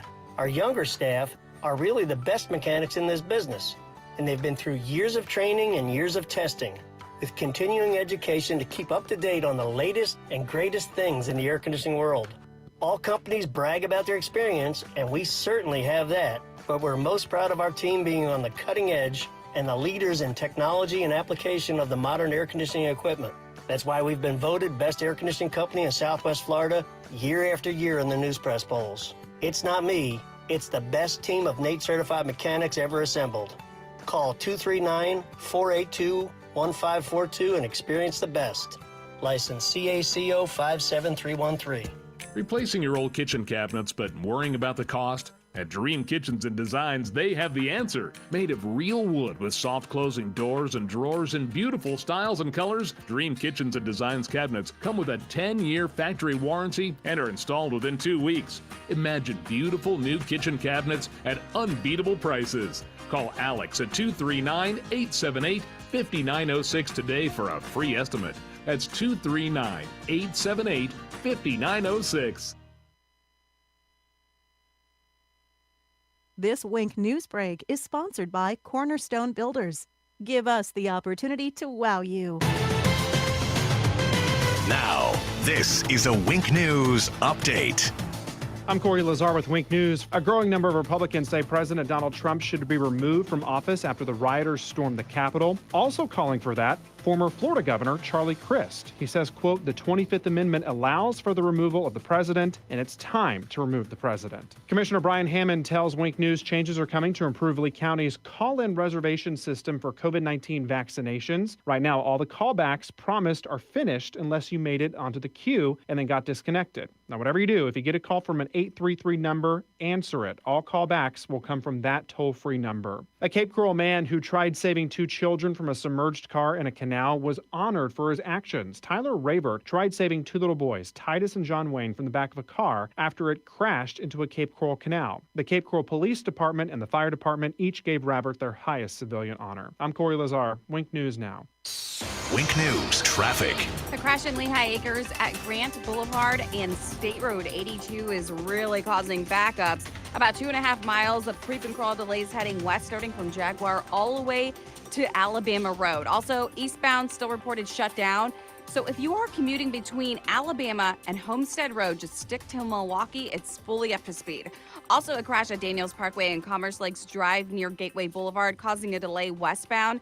And the crash in Estero at Corkscrew Road and Wildcat is delaying traffic for 1.5 miles heading southbound. Also, northbound delays building on Corkscrew. That's your up-to-the-minute traffic. I'm Sabrina Katz. Wink News now. Wink Weather Authority.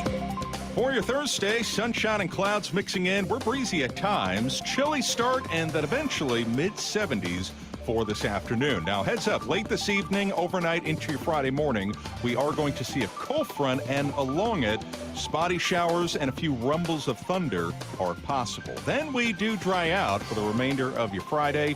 Winds crank up, cooler air moves in, and that sets up a pretty chilly weekend. Highs only in the 60s. We start your Sunday in the 40s with more below normal temperatures with highs in the 70s for the majority of next week.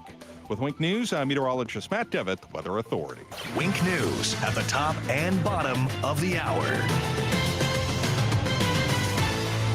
Drive the lefties at work crazy with the facts. Get up to speed mornings with Drew Steele. 92.5 Fox News.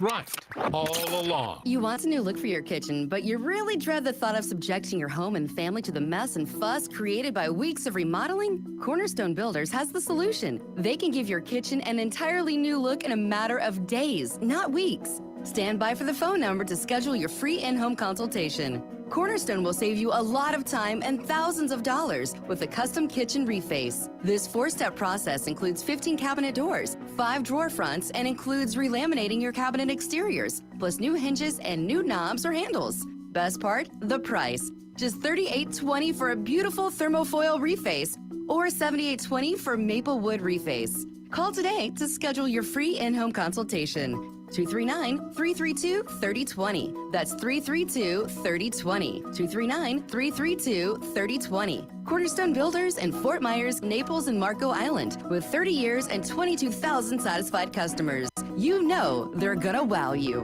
Now is the time to get countertops at Rock Solid. Why Rock Solid? How about Rock Solid's unbelievable prices? Full slabs of quartz from $599, granite $499, and remnants as low as $150. Rock Solid's vast selection of the finest stone from around the world. Rock Solid's award-winning customer service and installation in about a week. Want the best new countertops for your kitchen? The choice is simple. Rock Solid. Rock Solid. We don't stop at just countertops. Psst. I'm about to say a dirty word. A really dirty word. Cover your kids' ears. Ready? Plumber. Hi, I'm Rob Hill of Bob Hill Plumbing.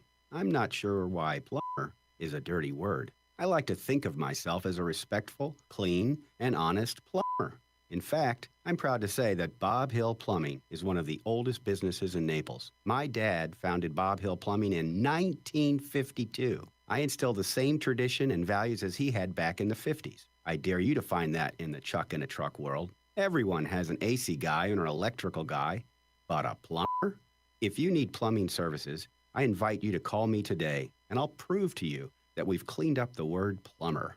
See, even the radio guy stopped beeping me out. Bob Hill Plumbing.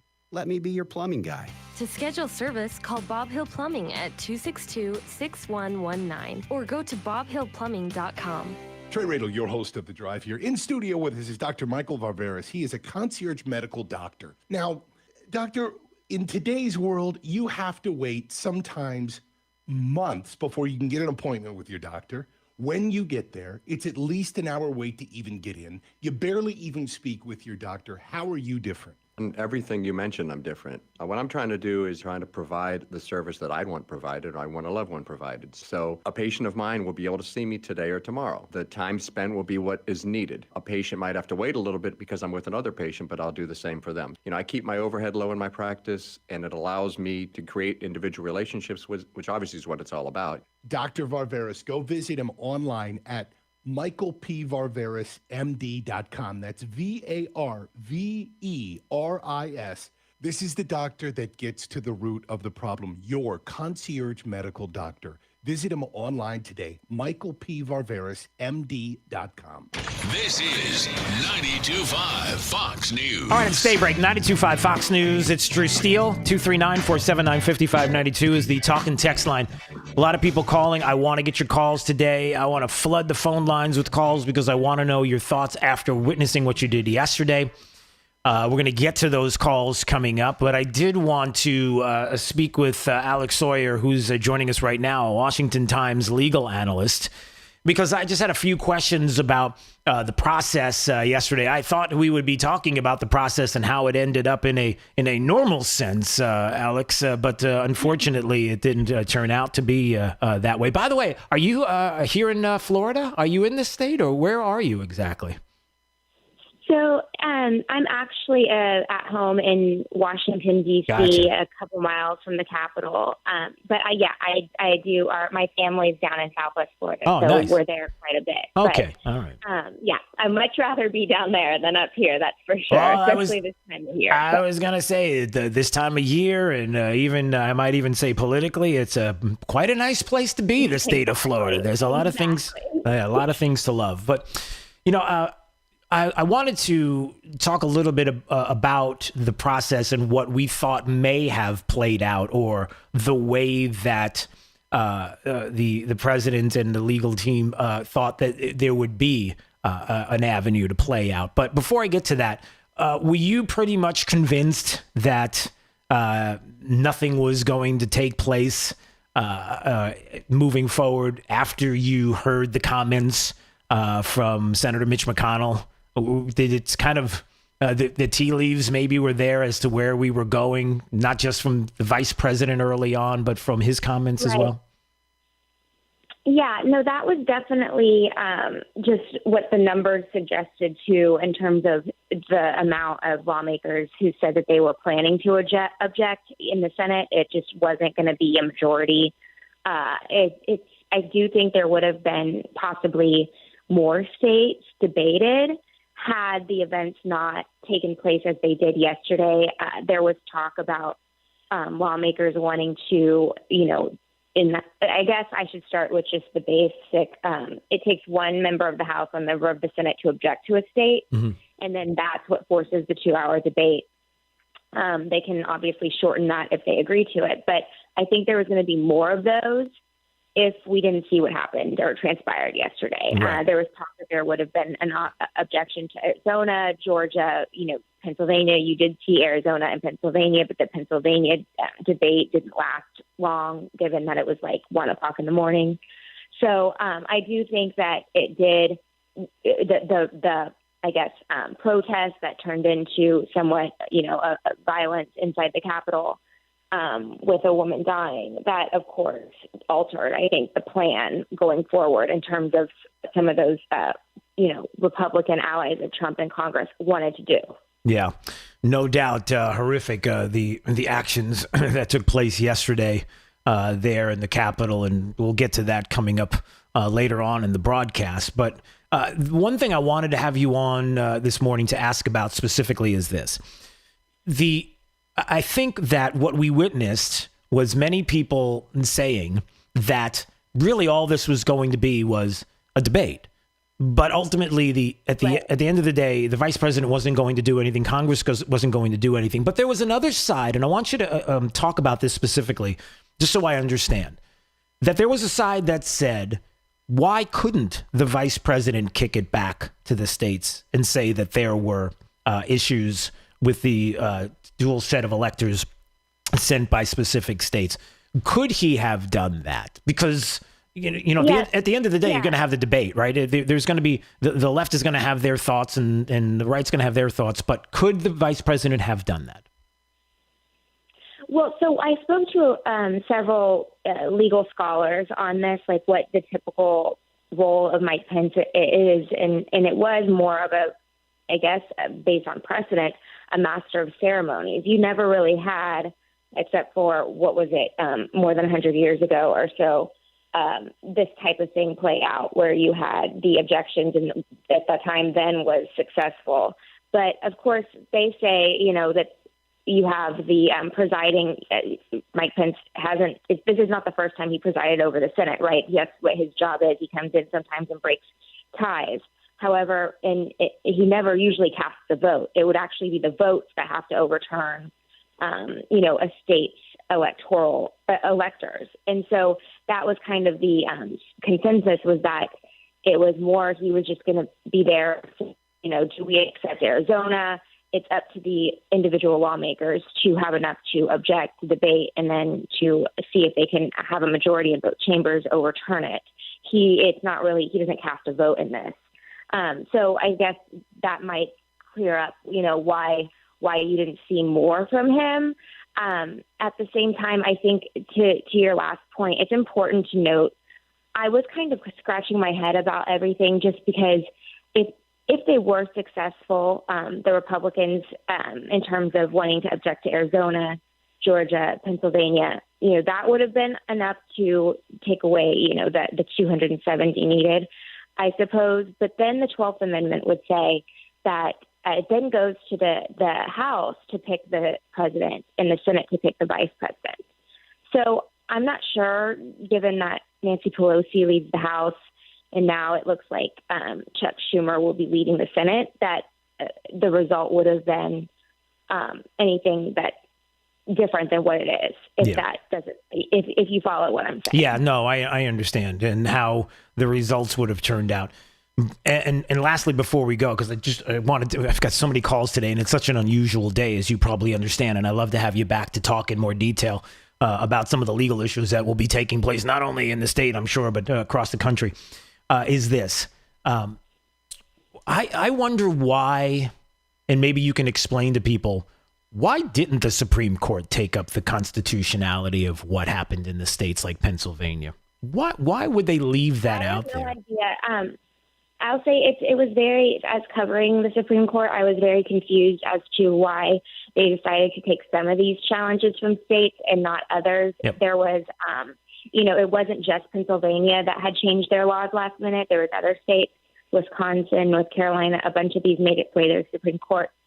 Now, I've noticed that there seemed to be a pattern as to if they were going to take a case or not. If it came from a state Supreme Court versus a federal court, they were more likely to get involved if it was from a federal court of appeals rather than a state Supreme Court.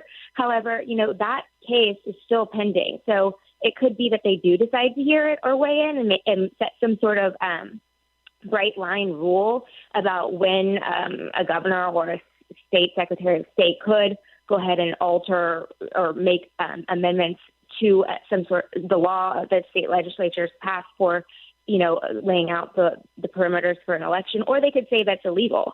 So, I think maybe we might hear from them, but we don't know yet. And I think there's also, of course, still President Trump's challenge to Wisconsin pending. I don't know if they'll take that, given that, that Congress did certify the election and just taking out Wisconsin electors wouldn't change the result. Yeah. But that one is still also pending. Yeah, I certainly would like to see, and I think that is an important piece to all of this, is there has to be closure as to what happened and answers to all of these questions, because if we are going to keep the integrity of the vote, the integrity of our constitutional republic, we have to trust the vote. We have to trust the process. And if there's a way that we can close a door on it to say that either it wasn't okay and in the future that's going to change and there will be consequences, or if everything was fine, there has to be that closure. And I think that there's an opportunity for the courts to do just that. And quite honestly, they're going to need to. Just my thoughts on that. Right. And I do think that you'll see more action too, in terms of not just the judicial system, but in terms of state legislators. I think they've talked and they believe that they're going to try to do something to change what they saw as wide scale expansion of mail-in balloting in several states. I know it wasn't necessarily across the board. Some states did stop some of those requests, but others did not. And it'll be interesting to see what happens in the next election. Yeah. All right, Alex Sawyer, listen, on an unusual day, certainly I appreciate a few minutes of your time. Washington Times legal analyst. Hope we get the chance to do this again. And maybe next time it'll be more time spent in the state of Florida. I'm telling you. Yes, you know I it. would love that. I know, that's the thing. You see, you have this tease. You can't do Florida. You can't tease it. You can't be like, man, just breathing the air of liberty and all the great things that are happening in the state of Florida, and then you have to go back. You don't have to. You can stay. You can come here and stay. I know. I'm working on my husband. We're trying to come down. We were there for the holidays, and he said, "Isn't this a nice lifestyle?" And I was like, "Yes, let's do this, Yeah. please." All right. So we'll see. Yeah. Have your husband call me. Have your husband call me. We'll have a conversation. I'll get you down here sooner rather than later. All right, Alex. Thanks so much. Appreciate a few minutes. Thank you. 239-479-5592. Listen, a couple of things, and I do want to get to more calls. If you were on hold and you want to call back, certainly you can do that now, because before we go to the top of the hour, I want to take more calls on this unusual day. Usually we do Drew's College of Political Knowledge, but I'm going to put that aside for today for your calls because I think it's important. You know, I wanted to talk to Alex about the legal issues that were brought up at the last minute. And I do understand that there are those people that are frustrated and see the process and wonder what we can do next. And Steve Days, Blaze TV, is going to join us at 8:05. You want to get an idea of what he thinks? Get ready for it because he's not going to hold back. But again, if you're asking yourself why we would be in this situation, one of the things that you can't help but notice is that all the courts had to do, all that the Supreme Court had to do was to take on these cases, hear the evidence, go through the process, and then show us whether or not there was something there or not. And if there was not, then you could have put a lot of the frustration to rest to prove to everybody that the election was solid, no issues here, we can move along. By choosing not to do that, you continue the doubt. And now you give the media an open opportunity, which they are taking. Some of the disgusting things on media right now, media outlets that is being talked about today is quite outrageous this morning from all the usual players. And maybe we'll get to some of that audio coming up. Joe Scarborough dropping the F-bomb on MSNBC today as if, well... But there's frustration because if we don't have the voting process solidified, if we don't have the trust in the voting process, then how does this end? How do we stop? How do we stop all of this? When our trusted institutions are what keep us unified as a country. So your thoughts, 239-479-5592. Mark's in L.A., wanted to comment on this. Good morning, Mark. How are you?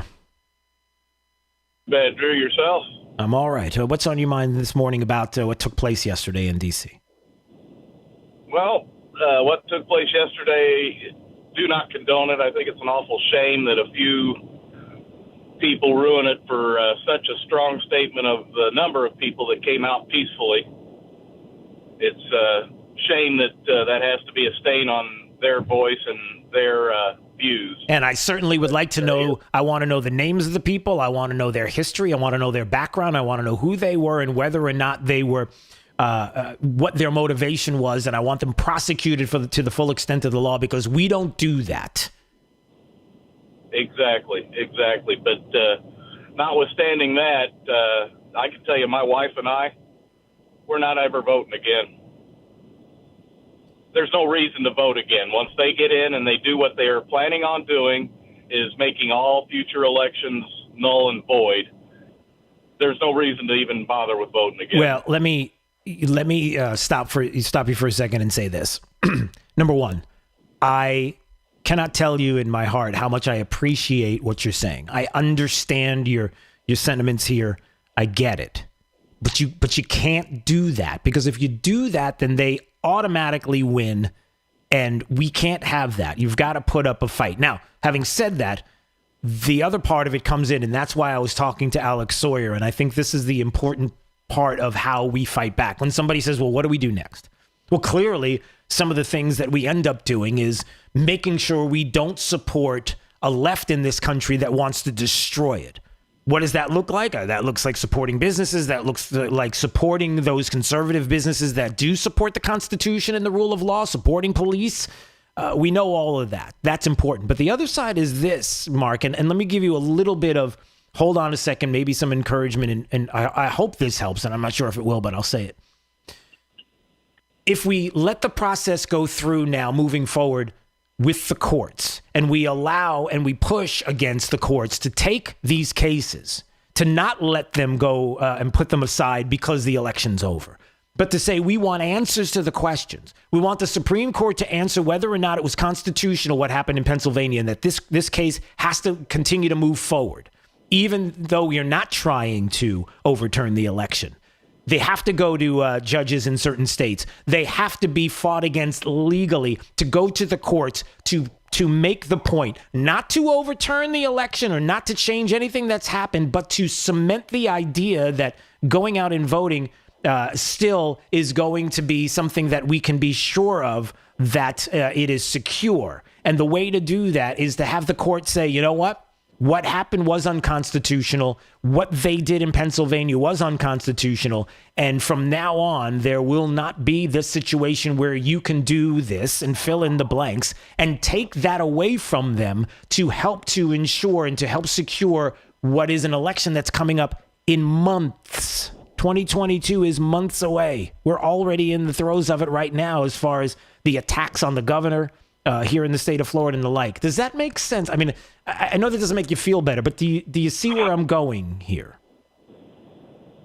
Hi, Drew. I see where you're going. It does make sense. And yes, the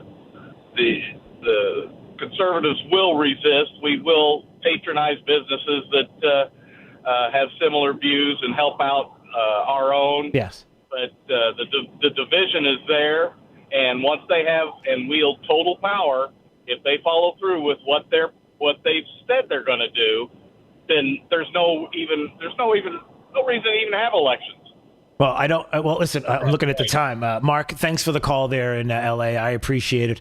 I would encourage everyone to, and again, Mark, thanks for the call, that we've got to keep up with the courts. We've got to keep up with that fight, and we've got to keep an eye on that. And ultimately, when we get to 2022, that hopefully we will have some answers. And again, we'll solidify the idea that our vote matters, our vote counts, and that in no way, shape, or form does any Trump supporter that I know of, real Trump supporter, did they think that they were going to Washington, D.C. to storm the Capitol building. Nobody did. And so who they were, I want answers. Are they prosecuted? They better be to the full extent of the law.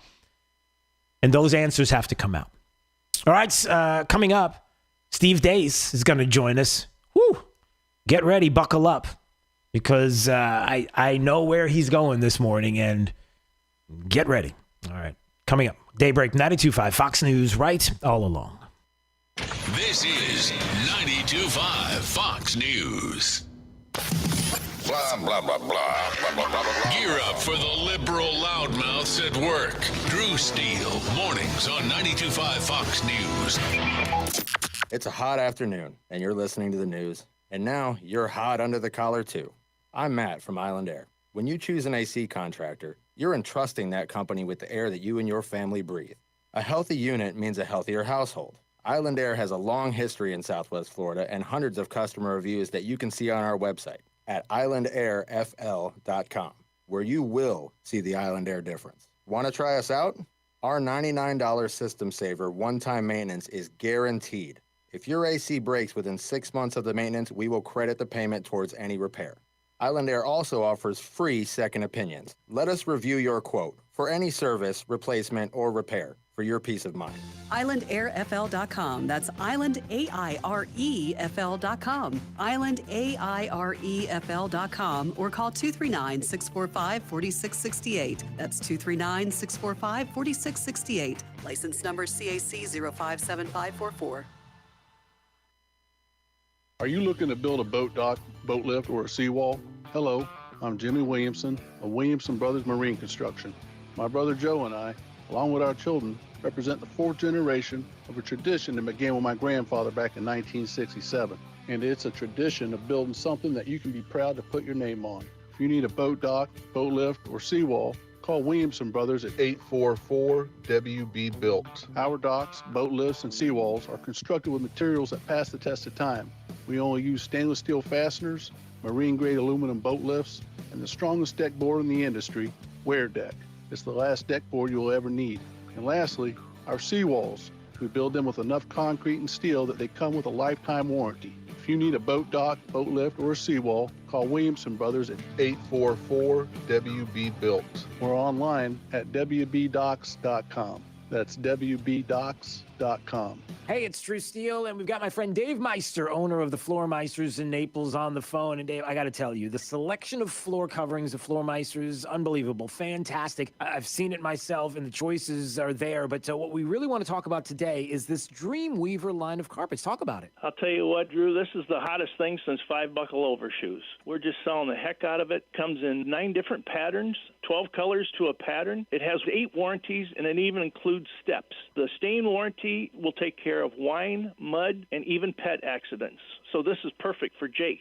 Yeah, perfect for Jake, and perfect for me, and perfect for you, too. If you haven't been to the Floor Meisters, really owe it to yourself to visit their store, see their selection of Dreamweaver carpets. It's there at 6281 Naples Boulevard, next to Costco. And whether it's carpet, tile, laminate, or hardwood flooring, they have it all. So give them a call today at 239-596-4964 or on the web at floormeisters.com. True relief for back and neck pain. Here at Johnston Spinal Care 596 Back, we focus on back and neck related conditions like stenosis, sciatica, neuropathy, and bulging discs that can cause weakness, numbness, or pain. Being an innovator in non-surgical techniques, I have developed unique and extremely effective spinal decompression protocols for overcoming these chronic and debilitating conditions that don't involve any medications or surgery. This 3-step VAX-D spinal decompression approach uses a patented computerized table that decompresses the spine to gently remove pressure off pinched nerves and increase blood circulation to the area. For young or old, and so comfortable that most patients almost fall asleep while on the table. No hanging upside down. With this award-winning technology, back and neck pain can be a thing of the past. We always offer a no-obligation consultation and free x-rays to see if you're a candidate. Johnston Spinal Care. We're here for you. Call 596-BACK. 596-BACK. That's 596-2225. 92.5 WFSX Estero. It's 8 o'clock on Southwest Florida's news and talk station, 92.5 Fox News. Now, this is a Wink News update. I'm Corey Lazar with Wink News. Former local lawmakers expressing disappointment and confusion over how people could storm the Capitol that they once found so secure. Former Congressman Connie Mack IV, Trey Radel, and Porter Goss say this is not the level of security they remember from their time on Capitol Hill. The men say they experienced lockdowns or evacuations during their time on Capitol Hill, but none of them have seen anything like this. NCH and Lee Health will start vaccinating those 65 years old and over. You can start signing up online today. There are 1,200 spots available for 4 days starting tomorrow. To find out where to sign up, head over to the Wink News app. 17 minutes is all it took for people to take up 1,000 appointments for COVID-19 vaccines in Charlotte County. The Florida Department of Health plans to open more appointments when it receives more vaccines. A Cape Coral man who tried saving 2 children from a submerged car in a canal was honored for his actions. Tyler Rayberg tried saving 2 little boys, Titus and John Wayne, from the back of a car after it crashed into a Cape Coral canal. The Cape Coral Police Department and the Fire Department each gave Rabbert their highest civilian honor. I'm Corey Lazar. Wink News now. Wink News traffic. A crash at Grant Boulevard and State Road 82 is causing havoc on the roadways between Alabama and Homestead. Stick to Milwaukee. You don't want to be stuck in that traffic on 82. Also, the crash at Corkscrew Road and Whidden Loop is slowing traffic for about 1.5 miles heading northbound, as well as westbound delays on Corkscrew. Avoid this area if you can. If you're heading out of State Road 82 towards the interstate, I would just stick to Daniels Parkway. There's a crash on Daniels, and this is at Commerce Lakes Drive, causing 1/2 mile of a delay heading west towards Gateway Boulevard. The Trip to the Minute traffic, I'm Sabrina Katz. Wink News now. Wink Weather Authority. For your Thursday, sunshine and clouds mixing in. We're breezy at times, chilly start, and then eventually mid-70s for this afternoon. Now, heads up, late this evening, overnight into your Friday morning, we are going to see a cold front, and along it, spotty showers and a few rumbles of thunder are possible. Then we do dry out for the remainder of your Friday. Winds crank up, cooler air moves in, and that sets up a pretty chilly weekend. Highs only in the 60s. We start your Sunday in the 40s with more below normal temperatures with highs in the 70s for the majority of next week. With Wink News, I'm meteorologist Matt Devitt, Weather Authority. Wink News at the top and bottom of the hour. Get more than what the internet tells you. Get up to speed on The Drive with Trey Radel. Weekdays 5 to 7. 92.5 Fox News. Right all along. Hi, this is Earl Ron, president of New South Window. At New South, we are determined to build the best Florida window. Energy-efficient windows that stand up to heat and hurricanes. We call it the ultimate Florida window. Factory direct and guaranteed for life. New South has installed tens of thousands of windows across the state and has been named one of the fastest-growing window companies in the nation. And that is why we're New South proud. Going on now. Save 35% off factory direct windows and doors. Visit newsouthwindow.com. Tune in on Sunday mornings, Fox News 92.5, Dr. Amy Robbins and Maximize Living Radio. I'm going to be going over topics like leaky gut, weight loss resistance, how to fix your chronic aches and pains, how to deal with all of those things in a natural way, how to sleep better. So there's a different topic every single week that we're going to be covering. Tune in and get the help that you need. Most people that buy their own health insurance think once they have chosen their ACA plan during open enrollment, they're stuck for the year. This is simply not the case. You can change at any time, no problems. If you are fairly healthy and don't need mandated coverage like maternity, you can save 30 to 60% with Health Plan Network. Couples under 65 are saving $500 to $1,000 a month with better coverage. You owe it to yourself to see if you qualify for a better plan that can save you money with lower deductibles. Go to healthplannetwork.net to request a quote. That's healthplannetwork.net. Or call Tim Cooper, an expert with over 23 years experience, at 239-268-6712. That's 239-268-6712. Act now to see if you qualify to save 30 to 60%. healthplannetwork.net. Sensible solutions. New Year's resolutions. We all make them. We all break them. That's why your small business needs more than resolutions. It needs solutions. And you can get them with Comcast Business. Whether you want to work more efficiently with fast, reliable internet and advanced Wi-Fi, make your business safer with powerful cybersecurity solutions, or stay productive with 24/7 support, we've got the solutions you need for your business to get there. So make this year's resolution better solutions. Bounce forward with Comcast Business. Help your business bounce forward with an amazing offer from Comcast Business to kick off 2021. Get started with a powerful and reliable internet and voice solution from Comcast Business for $35 each a month for 24 months for 2 years when you buy both. Call 1-800-501-6000 or go to ComcastBusiness.com today to find out more. Offer ends 2/7/21. Restrictions apply. Limited to new Comcast Business 35 megabits per second internet and one voice mobility customers. Early termination fee applies. Enrollment in EcoBill and autopay required. From 92.5 Fox News. It's the stuff Southwest Florida is talking about. It's Daybreak. Now, here's the guy at the epicenter of what's important to those of us who live in Southwest Florida. Drew Steve. Well, good morning, Southwest Florida. I am so glad you are here. 239-479-5592 is the talk and text line. We stream live on YouTube anytime you want to watch. At Drew Steele Radio, Steele with 3 E's. Please subscribe to the channel there on Facebook as well at Drew Steele Radio and 925 Fox News. We're all over the place. Yesterday and the chaos there on Capitol Hill, the chaos that was taking place. And, you know, as we've been talking about this morning and taking your calls and getting your thoughts and perspective and...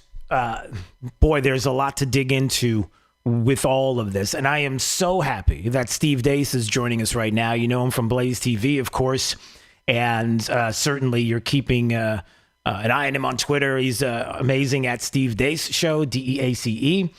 And I was looking so forward to talking to you, Steve, this morning because there are so many things that have been going through my head through the afternoon yesterday into the evening, through the overnight. I'm sure like myself, didn't get a whole lot of sleep thinking all about this.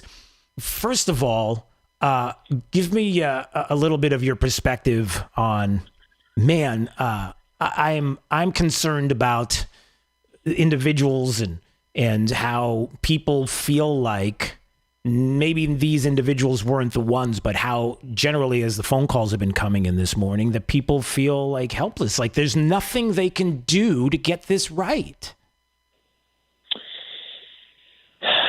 You know, I have, and I think I've discussed this even with you on your show previously, Drew.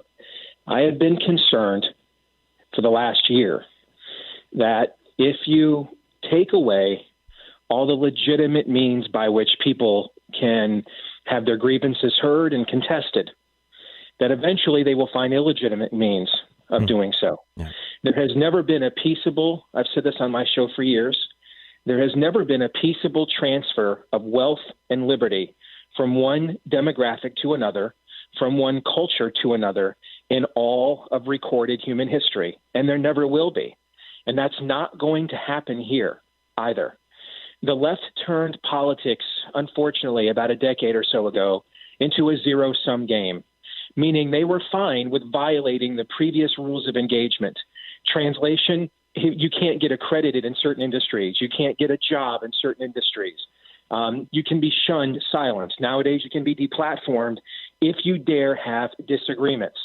And once we went there, it was inevitable that sooner or later the right would go there in response when it realized that continuing to abide by the old rules of engagement were no longer necessary, weren't going to be fruitful, weren't going to do anything. You're arguing over the particular rules of the chess tournament. They're over there playing guerrilla warfare. Good luck with that. Yeah. What happened yesterday was learned behavior. People were told, stay in your homes. You can't own your business. You can't own the business you own. You can't run that business. You can't go to church. You can't go to school. You can't do anything. Here's your ice cream from Nancy Pelosi and $600. Here's what you can do, though. You can watch the 14th funeral for a guy that once pointed a gun at a pregnant woman's stomach. That doesn't mean that he should have been choked out by a cop. If that's what actually happened, we'll have a trial and find out. But it also doesn't mean he's a saint either. And yet you are subjected to these things. They were called peaceful protests, yet you watched them with your own eyes, and they were riots. Sooner or later, that learned behavior, when you then saw that the movement behind that got decals on helmets of most of your football teams and is now one of the most powerful, influential forces in American culture, sooner or later, when you saw that, hey, rioting, lawlessness gets you beatified, that's going to be learned behavior. And this is the road we're going to go further down this road unless we can create a vehicle for righteous resistance. And that's what political parties are supposed to be. The Republican Party is not interested in it. Mitch McConnell once told Donald Trump, no one's ever lost an election for spending too much money. Well, he just lost a runoff in Georgia for not spending enough, for saying, hey, keep the country locked down. You don't get to your businesses, but here's $600. And the Democrats offer $2,000. I'm sure you love the radio station you work at right now, Drew. The one across town, another company, offers you 100% more.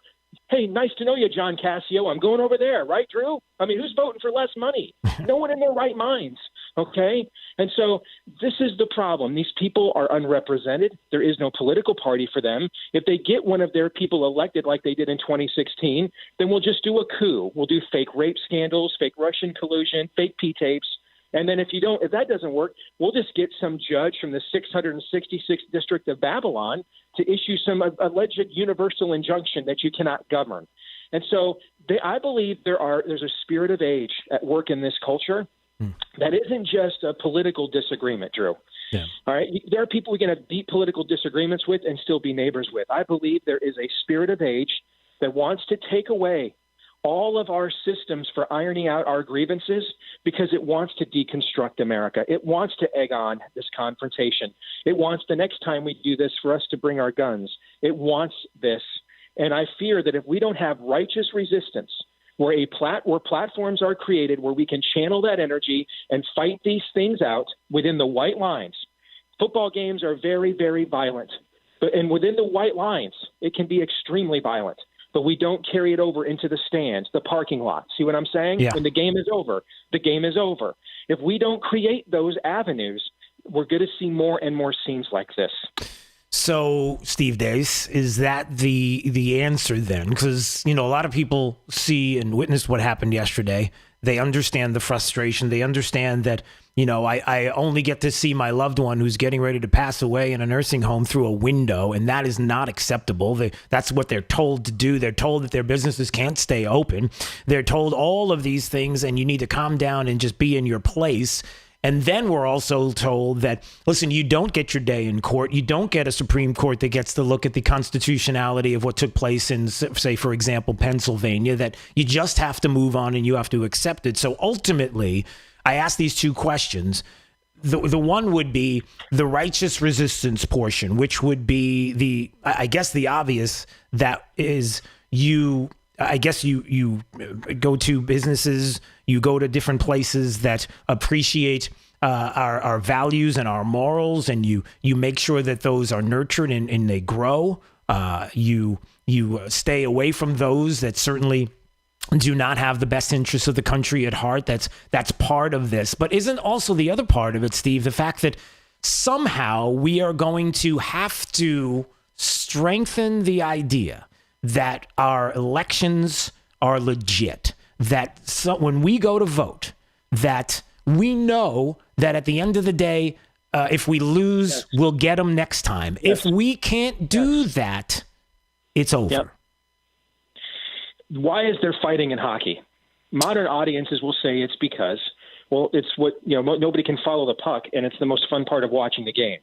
But in the 40s, when they had the original 6 hockey teams, Drew, no one was watching television. No one had one. The reason fighting was permitted in hockey, because these are grown-ass men, high testosterone levels, playing a volatile, violent, fast-paced sport, and yet they're carrying in their hands a felonious weapon. They're carrying in their hands a sharpened hockey stick. So you're skating at full bore. Guy comes, he broadsides you, fractures a rib, breaks your nose. The natural human instinct, particularly the masculine instinct, when that situation happens, is to lash back out. And you have the instant means of doing so. And if you do so with that stick, you're going to slit a guy's throat. You're going to maim him. I mean, that thing's a weapon. Mm-hmm. And so fighting was put in hockey in acknowledgement of human nature, that we're going to provide this pressure valve to let the pressure out of the rink. And the minute we start seeing blood, the minute one guy clearly is dominating the other, we get in, we break it up, pressure's alleviated, back to the game. That's what our elections were. Every 2, 4, or 6 years, depending on the office. Our founders gave us this so that we wouldn't fight it out in the streets. We could have civil war at the ballot box. If you take that away, and then what would happen is you'd have the vote, you won or you lost. And if you lost, I'm incentivized to get back to my normal life and not live politics 24/7 because I've got a job. You're my neighbor. Our kids go to the same school. I'll see you in a couple of Novembers, and we'll try to kill each other again, metaphorically speaking. All right? This worked for a couple hundred years. This is the last thing holding this country together. We have no other cultural ties, binds, ideas, mores, nothing. This is the last thing holding the union together. If you take that away, then essentially it's form. Pick your form: plutocracy, oligarchy, whatever form of despotic tyranny you've known in the past, where you have ruling elites that get to then rule over you, and you don't have a voice. That's where we are. But we're also in a place when they did this in Western Europe, when it secularized, de-Christianized, and the state took over everything. Those people didn't own all the guns that our people do. The church has diminished in influence in America today, but the church's influence in America right now is far beyond, even right now in its diminished state, where it has been in Western Europe in the last 30 years. All right? And so you've still got a lot of people of faith, a lot of gun owners. This is not going to be the same as in France when this happened, and everybody's like, well, it's just logical for the state to tell us everything to do. And so that is my fear, is if we do not come up with righteous resistance. I'll give you some specific examples. Mm-hmm. A friend of mine, a guy like a Ted Cruz, enough game planning out when I'm running for president. Again, you need to challenge Mitch McConnell for majority leader tomorrow. Give you 24 hours to whip up votes and keep challenging him. You've got the members of the Freedom Caucus, enough kvetching on press releases. You need to start challenging McCarthy and that useless GOP House leadership now. If you cannot do that, you need to form another political party right away. This thing needs to go the way of the Whigs. All right? This is once this latch on Pandora's box is opened, it's a lot easier to open it the second, third, and fourth time than it is the first time. Yeah. This thing will devolve really quick. Look at last year with COVID-19. If I would have told you on March 11th that you couldn't buy or sell at the mall at Christmas time 9 months later without a useless Chinese face diaper, that you couldn't go anywhere, like a mark. You couldn't buy or sell anywhere in America without it. You'd have told me I was nuts. Yeah. That actually happened. That's how fast that devolved in 9 months. And so think of that rate of deceleration and consider what happened yesterday. Add 6 months to it, all right? After I'm cooped up all winter listening to Joe Biden tell me these are the darkest days ever. Anthony Fauci telling me I may not be able to put my kid back in school unless I take one of your vaccines, that right now when I look at the rate of vaccine failure and medical event compared to what the actual infection fatality rate is for COVID, I'm more dangerous taking the vaccine, okay? Imagine I listened to that for months and months and months and months and months. I don't have that pressure valve there of Donald Trump owning the libs on Twitter, doing things I like. So no one is representing me. No one is doing what I want them to do. What is going to happen in the spring after we've been cooped up with this all winter long? Just imagine. I would prefer not to. I would agree with you. Steve Deace joining us on Daybreak 92.5 Fox News, at Steve Deace Show on Twitter if you want to follow, DEACE, and certainly Blaze TV, a fantastic program, and obviously someone who speaks his mind and does it so well. You know, the two things I take away from what you just said: number one, trying to find that country that has succeeded and been successful by taking the church out of the equation and the influence and replacing it with secular values. Where is that, Steve? Where is that? Is there a country that does that when it comes to their people? I'm trying to find it, and dare I say, no, that's not the case. It's pretty obvious. Number one, and number two. Yeah. When we talk about political parties, you know that what people are saying when they hear you saying go the way of the Whigs, and I get it, but you know what they're saying when they're listening to your voice. They're saying, well, you're going to fracture the party. Now we're always going to lose. It doesn't matter. It just that opinion is irrelevant because it's happening right now, folks. It's happening in real time. You can be the wife who says, I don't want to leave the man, the doctor that I worked to put through medical school and is now tagging the new nurse he just hired. I don't want to leave him because I still have a really nice big home. My kids are still here. I still have a prominent place in a church and the charities and my tennis club. I live a nice life. And frankly, I'm sick of sex anyway, and the money's good, so I'll just tolerate it. You can keep saying that all you want until the day he comes home with her and says, you're out. That is what the Republican Party has done to you. So you can sit there and keep saying you'll fracture the party, this or that. I don't know if you guys watched the Georgia runoff for the last few weeks. They called you all a bunch of morons and idiots, so that if you don't vote for them, that you somehow owe it to them. They're going to do not a damn thing about any of your concerns about voter fraud. But the minute Trump loses, they're going to do an amnesty handout for foreign skilled workers that should have been jobs gone to Americans. But since they dumbed us down with education, we can't find qualified people to do them. And then they turn around and overrode his veto on NDAA. Then they turn around and turn COVID relief into a damn crap-in-a-bus bill and gave more money for Pakistani gender studies, which Lindsey Graham went on Fox News defending as a great idea and a good cause. All right? They're doing this to you already. It's just a matter of whether now you're going to fight back or leave. You don't have an option of just sitting there and enjoying the lie. They've taken the lie away from you. They don't want to lie to you anymore. They hate you. McConnell looked in the camera, the guy who we spent how many years in the Tea Party railing against him and Congress's spending. And he looked in the camera and said, I will not be bullied into giving you more of your money. I won't, but you don't have to bully me into funding Burma. I'll just do that on my own. Mr. Repeal Obamacare, root and branch, and then repeal not a damn bit of it. So then the next election, we lose 40 House seats because we now own Obama's biggest failure. All right? They're already going to do it to you.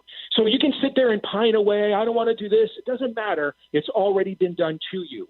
Open war is upon you, Aragorn, whether you wish it or not. Steve Deace joining us on Daybreak 92.5 Fox News. He is amazing, and I would encourage you to watch him there, Blaze TV. He's awesome. And, I love having you on, my friend. And, I know you did have something that I noticed that was pinned to the top of your Twitter account. And before you pray for peace, pray for the truth to have its day. And I think that does speak volumes to the direction we need to head on both levels. We need because we're unsettled. Yeah. We lack peace because we lack truth. That's why we're unsettled as a people. Yeah. We need the truth first. Yeah. And we need to take the culture back. Boy, there's a lot. All right, Steve. All the best, my friend. Thank you so much. I always appreciate it. You bet. Take care. God bless. God bless. We'll see you. 239-479-5592. I'm looking at the time, but I also see Is Byron Donald still holding? Is he still there? Jake, is Byron still on the line? Representative Byron Donalds, Congressman, are you there? Right here. Hey, Byron, you're on the air right now, Congressman. Hey. How are you today? I'm doing good. I think obviously everybody watched what happened yesterday. I got to tell you, I'm just really, really upset, really concerned. What happened in the Capitol should never happen, ever. I don't care how anybody feels about any election or what's going on. There's no excuse for it. It should never be tolerated. My hope is that Capitol Police and federal law enforcement prosecute everybody that frankly trespassed in the Capitol yesterday. Yeah.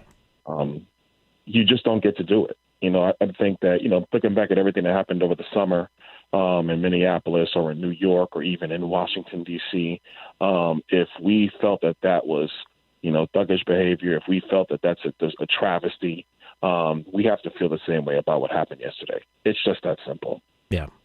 No, I agree. And, it was something that I was talking back and forth with people all night. I mean, up all night, no sleep, probably the same way you were, clearly, obviously. And it's not acceptable. Not one single person who was looking or going to D.C. that I know of, that you know of, peacefully there and thought to themselves, yeah, this is a good idea. No, nobody did. Horrible, horrific. And the idea that that I want to know who they are, and I want to know that they're prosecuted, and I want to see their faces, and I want to see the mugshot. I want to see it all because, again, like we just talked to Steve Deace about, as we move forward, Congressman, the concern that I have is that we need to secure the idea that when you vote, it is sacred, and when you vote, it's secure. And we need to know that, especially in 2022, what's coming up, that we need to know that all is secure. And if we don't, we've got a problem. We've got a big problem. I totally agree with you. And I think that's why, members were talking when we were moved to a different location because the Capitol was breached. Yeah. And the members are talking, we're talking amongst ourselves like, well, are we going to continue with objections? Some members are like, we should just stop. A couple members asked me, and I was like, no. You don't stop. You continue doing what you were going to do. Mm-hmm. If you made the justification and the argument that many states needed to be objected to because of what was witnessed in 2020, because of violations of election law in many states, then frankly, this incursion, this breaking and entering, if you will, can't change your opinion of that. Just because you're seeing something unfold, which is a tragedy, doesn't change the dynamics of what happened in these states during the presidential election cycle this year. Right. And so, to me, it's never been clearer. The laws were violated in these states. They were violated in. Go ahead. They were violated in specific counties. No, you're okay. They're violated in specific counties, specifically Democrat counties, to do everything that the Democrats wanted to do to get more votes out of those counties. Mm-hmm. That part's clear. This is the only reason why you weaken signature requirements. It's the only reason why you extend dates for ballots to be collected. It's the only reason why you don't worry about postmarks. It's the only reason why you put drop-in locations all over the place. I know they cited COVID-19. No, that's an excuse. Mm-hmm. You don't break election law. That's period. But at the same time, what we have to do is make sure that in these states, this simply doesn't happen again. We've been talking with state legislative bodies that are controlled by Republicans and basically putting the pressure on them to get this right, to fix their laws and to make sure this doesn't happen again. And even to Democrat members who operate in these states, you can't just go around unilaterally changing law and thinking there's not going to be a repercussion for that as well. Yeah. This is a very tenuous time. And I think that it's going to require a lot of people who are going to be firm in their convictions and not just say, oh, well, my gosh, we saw violence occur. Let's now change our minds. That's not good enough. If you were going to make up your mind to object, you should have objected. That's what I did last night and into the early hours of the morning. And I think that's what a lot of members did. But unfortunately, we did have some, I believe, some senators who chose to go the other way because of what they saw. as opposed to continuing to stand for the rule of law in spite of mob violence. Yeah. Period. Kelly Loeffler, I think, was one who mentioned that and changing her mind specifically. And I know that there were others. And I think that's a very important point that by doing so, you're allowing them to win. You're allowing those that would show lawlessness in our face that wins at the end of the day by changing your mind, because fundamentally nothing's changed because of that or from before, when you were strong in your convictions about what you wanted to talk about. And the other thing too, and boy, I'll tell you what, I'm looking at the clock and I've gone way over. Can you stay through the break, or do you need to get going? Yeah, I can stay through the break. Okay. I can stay through the break. Okay, because I want to ask some other questions. Congressman Byron Donalds joining us on Daybreak 92.5 Fox News. When we come back, I want to get into specifically where you were at that moment in time when everything happened. And then I also want to talk about what took place with the debate, quote unquote, because there was a debate to be had about the issues. And then there was the rhetoric and standing up there and going after those that care about the rule of law. And we're going to get to that coming up in just a minute on Daybreak 92.5 Fox News, right all along.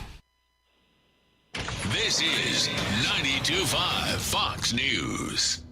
92.5 Fox News, making Southwest Florida great every day. 92.5 Fox News. Welcome to the world of smart floors. Be inspired by Naples' newest and best floor gallery with the highest quality of floor coverings. Smart Floors is celebrating the opening of their new location next to Home Goods in the Park Shore Plaza. For the best in carpet, ceramic tile, hardwood, and luxury vinyl, let Smart Floors inspire you. Visit smartfloorsusa.com. When shopping for new floor, we stand for so much more. Smart service, smart prices, Smart Floors.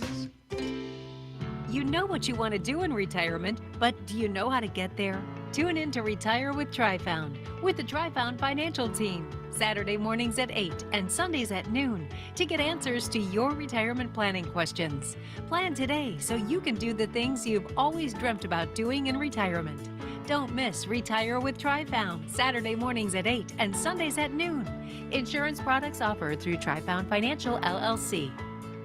The all-new Bonita Springs Poker Room is now open, featuring 37 smoke and hot tables with all your favorite games. Texas Hold'em, Pot Limit Omaha, Omaha High-Low, and the wildly popular designated player games like Ultimate Texas Hold'em, High Card Flush, and more. But it's so much more than poker. Check out the sports room with huge TVs carrying all major sports and personal TVs for custom viewing. Wager on horses and highlight. Plus, they offer exciting sports promotions with cash prizes. It's so easy and fun to be a winner. While you're there, don't miss out on delicious food and an amazing selection of craft beer at the Brass Tap, located right inside the Bonita Springs Poker Room. Enjoy happy hour every Monday through Friday from 4 to 7 p.m. and specials like $5 burgers on Mondays, Taco Tuesdays with $2 tacos, and more. Plus live music every Thursday and Saturday. It's all right here at the Bonita Springs Poker Room on Bonita Beach Road, 1 mile west of I-75. Open daily at 9:30 a.m. Check out bonitapoker.com or call 239-992-2411. January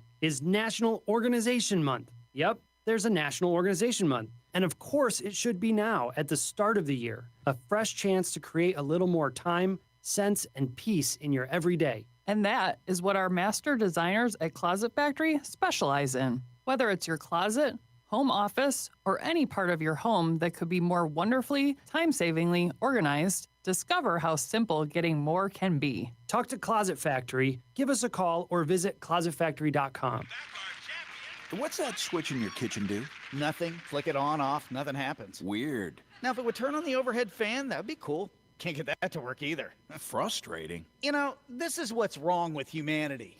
We think we got it all figured out, but we don't even know what the switch is supposed to do. Dave. Think we can build a spaceship that takes us to Mars when we can't even get a switch to work? Hey, Dave. I swear, we're never gonna leave this solar system. We'll be stuck on this planet forever until we all go extinct. Dave, what's the best case scenario? Best case? Well, I make a call, someone comes and connects that switch to something, like maybe that overhead fan. That's best? Well, sure, but... That's best. Best Home Services. They have 4 electricians and 4 trucks right now waiting for your call. They'd have that switch looked after in no time. Well, I feel a bit silly now. GetBest.com. When something goes wrong, We're waiting. So maybe we can go to Mars. Slider Man, Slider Man. We make your patio door slide like new, Slider Man.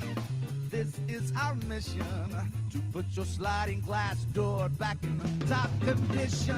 Slider Man, we make your patio door slide like new, Slider Man. Call Slider Man toll free, 866-594-1969. This Wink News Update is presented by Stevie Tomato Sports Page in Fort Myers, Cape Coral, and Naples. Now, this is a Wink News Update. I'm Corey Lazar with Wink News. A growing number of Republicans say President Donald Trump should be removed from office after the rioters stormed the Capitol. Also calling for that, former Florida Governor Charlie Crist. He says, quote, the 25th Amendment allows for the removal of the president, and it's time to remove the president. Commissioner Brian Hammond tells Wink News changes are coming to improve Lee County's call-in reservation system for COVID-19 vaccinations. Right now, all the callbacks promised are finished unless you made it onto the queue and then got disconnected. Now, whatever you do, if you get a call from an 833 number, answer it. All callbacks will come from that toll-free number. A Cape Coral man who tried saving 2 children from a submerged car in a canal was honored for his actions. Tyler Rayberg tried saving 2 little boys, Titus and John Wayne, from the back of a car after it crashed into a Cape Coral canal. The Cape Coral Police Department and the Fire Department each gave Rabbert their highest civilian honor. I'm Corey Lazar. Wink News now. Wink Weather Authority. Wink News at the top and bottom of the hour.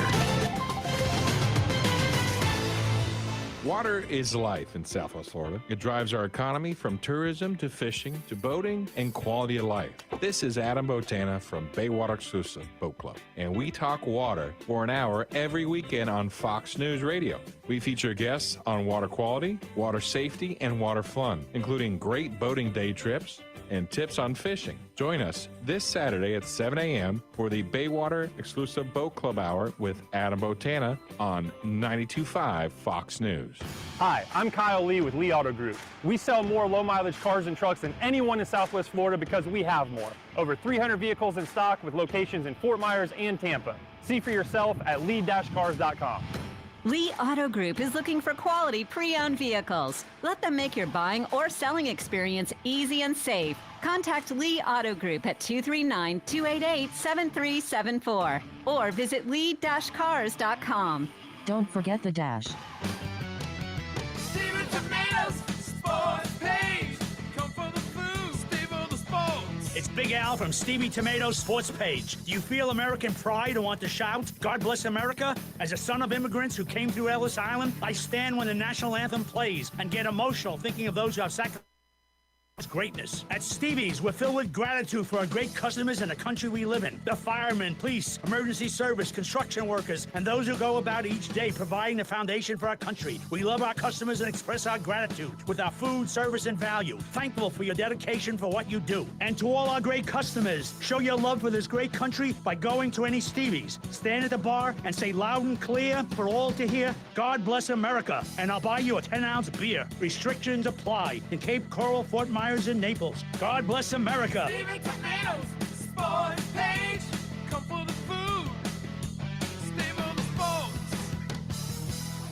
Hey, this is Papa reporting that we're still getting a lot of calls from homeowners who were told they needed a new re-roof after Irma. Most of these folks had a few broken tiles that are obsolete. Our company has 2 warehouses filled with the older obsolete tiles that have never been used. If you think that you may not need a new re-roof, but only need to replace some obsolete tile, please call me for our free tile roof inspection. We may be able to repair and seal your roof to make it look new and beautiful, a lot cheaper than replacing the entire roof. If you call me for our free inspection, we'll place you on our proactive list, and in the event of another hurricane, you won't have to go searching for a contractor because we will automatically call you to see if you need assistance. Let me show you how we can clean and seal and protect your roof, pavers, and pool decks. On behalf of my sons, Casey, Gary, and Cody, call us at 945-2700. That's 945-2700, area code 239-945-2700. License CCC 133-1790. We're open 24/7, and you can call us right now for a free tile roof inspection. Finding great candidates to hire can be like, well,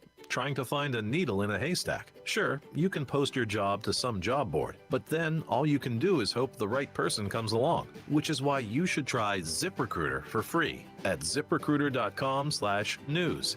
ZipRecruiter doesn't depend on candidates finding you. It finds them for you. Its powerful technology identifies people with the right experience and actively invites them to apply to your job. You get qualified candidates fast. So while other companies might deliver a lot of hay, ZipRecruiter finds you what you're looking for.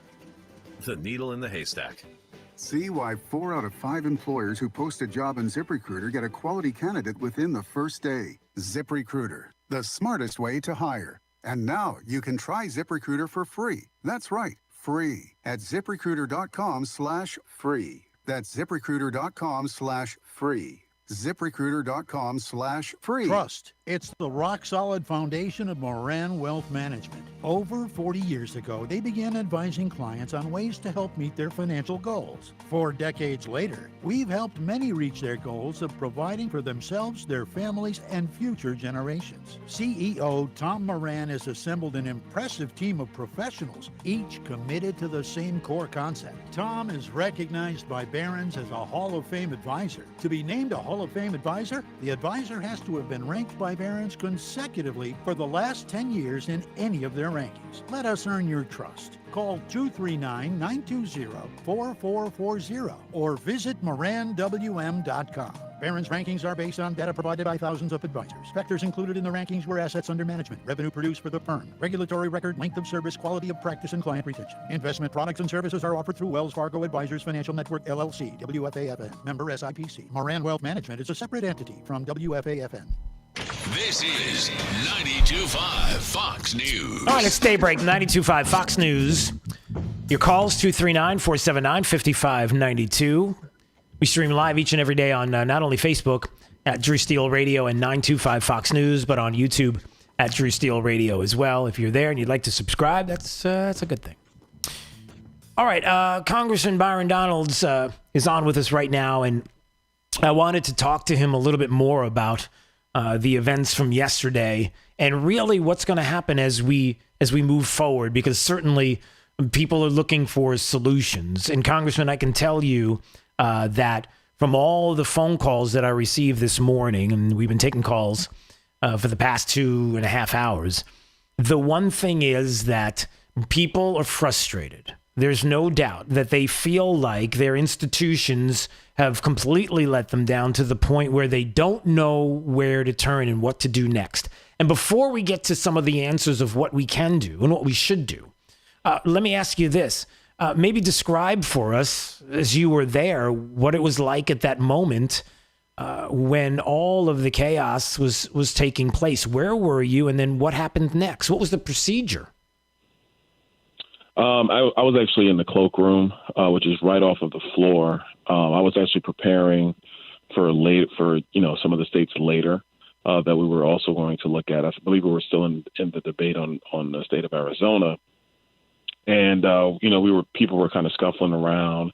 Oh, did you hear there are protesters at the Capitol? They've broken through the first layer of security. Like, if you've never really been here, Capitol Police keep a wide perimeter around the Capitol building. So there's really almost like just fencing, like low-level metal fencing that's movable. And that kind of sits a wide perimeter around the Capitol, and Capitol Police maintain that perimeter.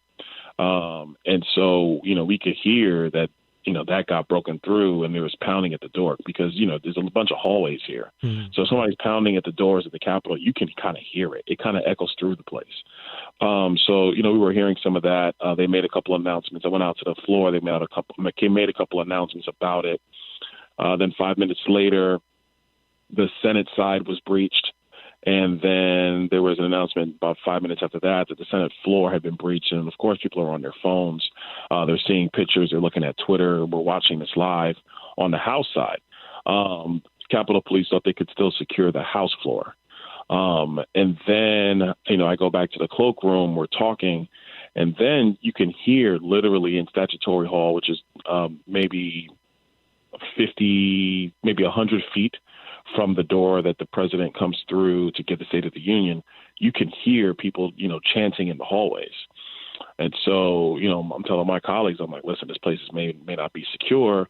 I go back out to the floor. The Capitol Police come back and they say, okay, listen, we need you. We're dispersing tear gas. We need you to grab your face mask, your hazmat masks that are under the chairs. We grabbed that.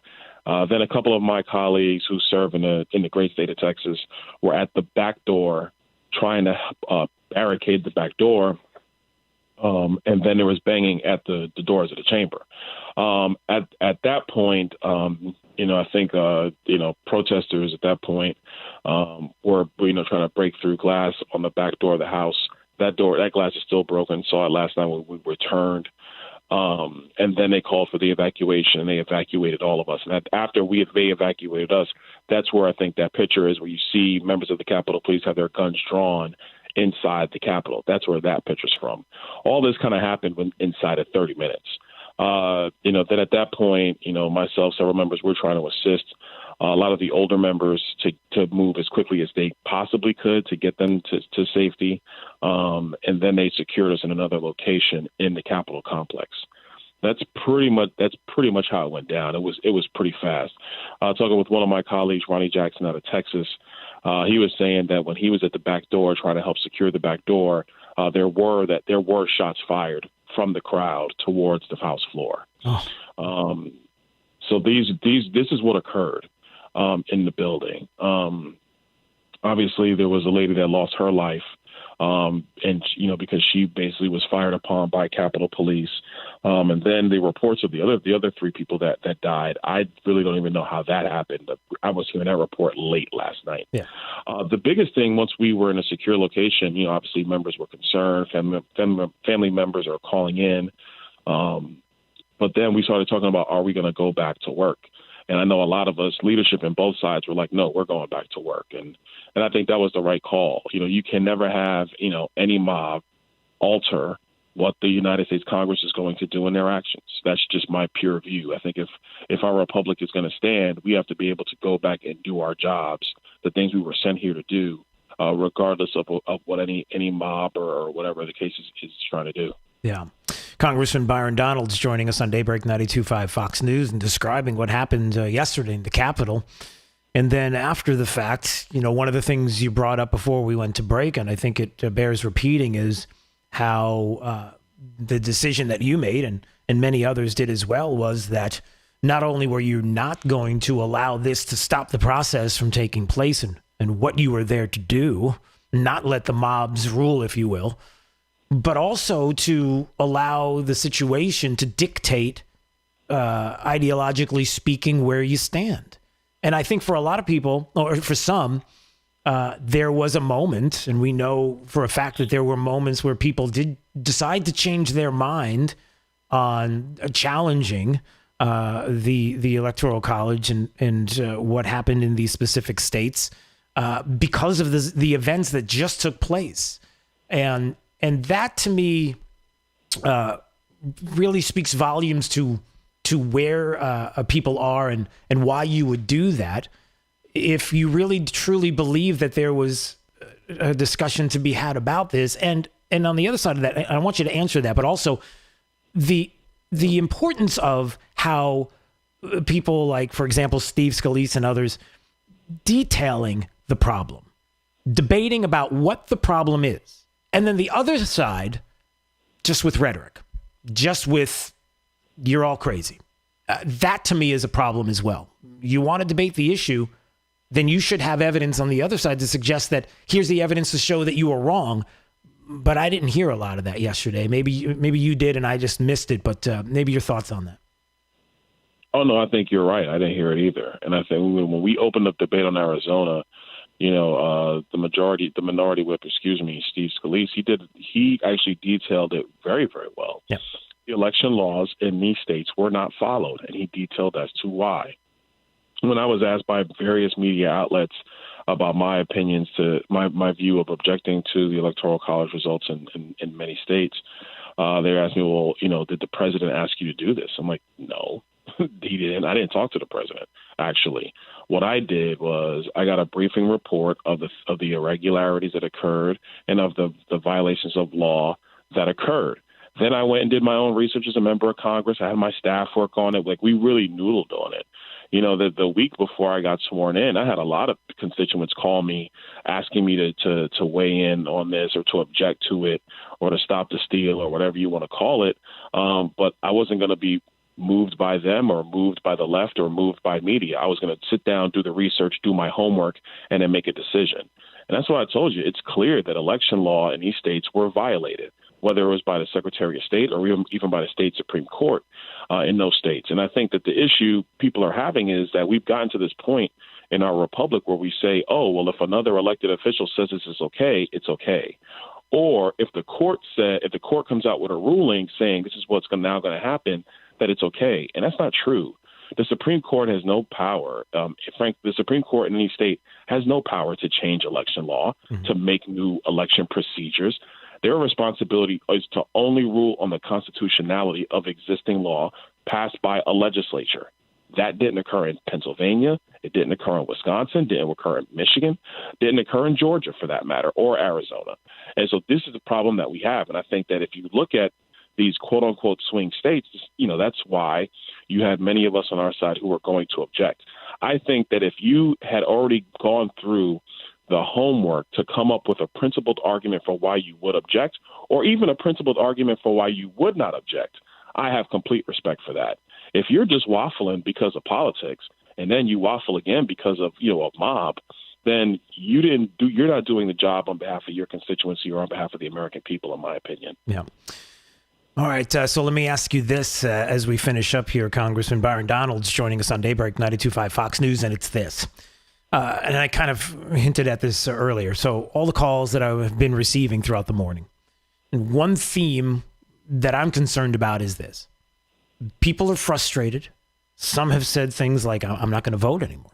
Some people like Steve Deace, who was on just a little while ago from Blaze TV, was suggesting that, listen, maybe we need an alternative to the Republican Party. Maybe they need to go the way of the Whig. I mean, we're that concerned about what has been happening, and people feel like their voice is not being heard, and especially in the court system, which we just talked about and our concerns there. So having said that, when somebody says to you, I'm not going to go out and vote, me and my wife, we're not going to vote. We're not doing it anymore.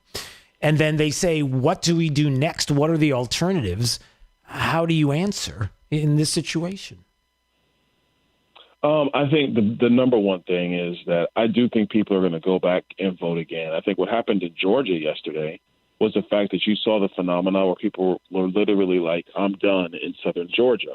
But I'll be honest with you, that also has a part to do with the candidates. I think that candidates drive elections. I always think that, and I always will. I think that, you know, take a look at our state, Florida. We've had election issues in the past, no doubt about it, well documented, but we've gotten it right. And I think that you're going to have a lot of states that are going to go back in and readjust their election laws and make sure that these things don't happen again. That's number two. Number three, I think, you know, political parties are always evolving.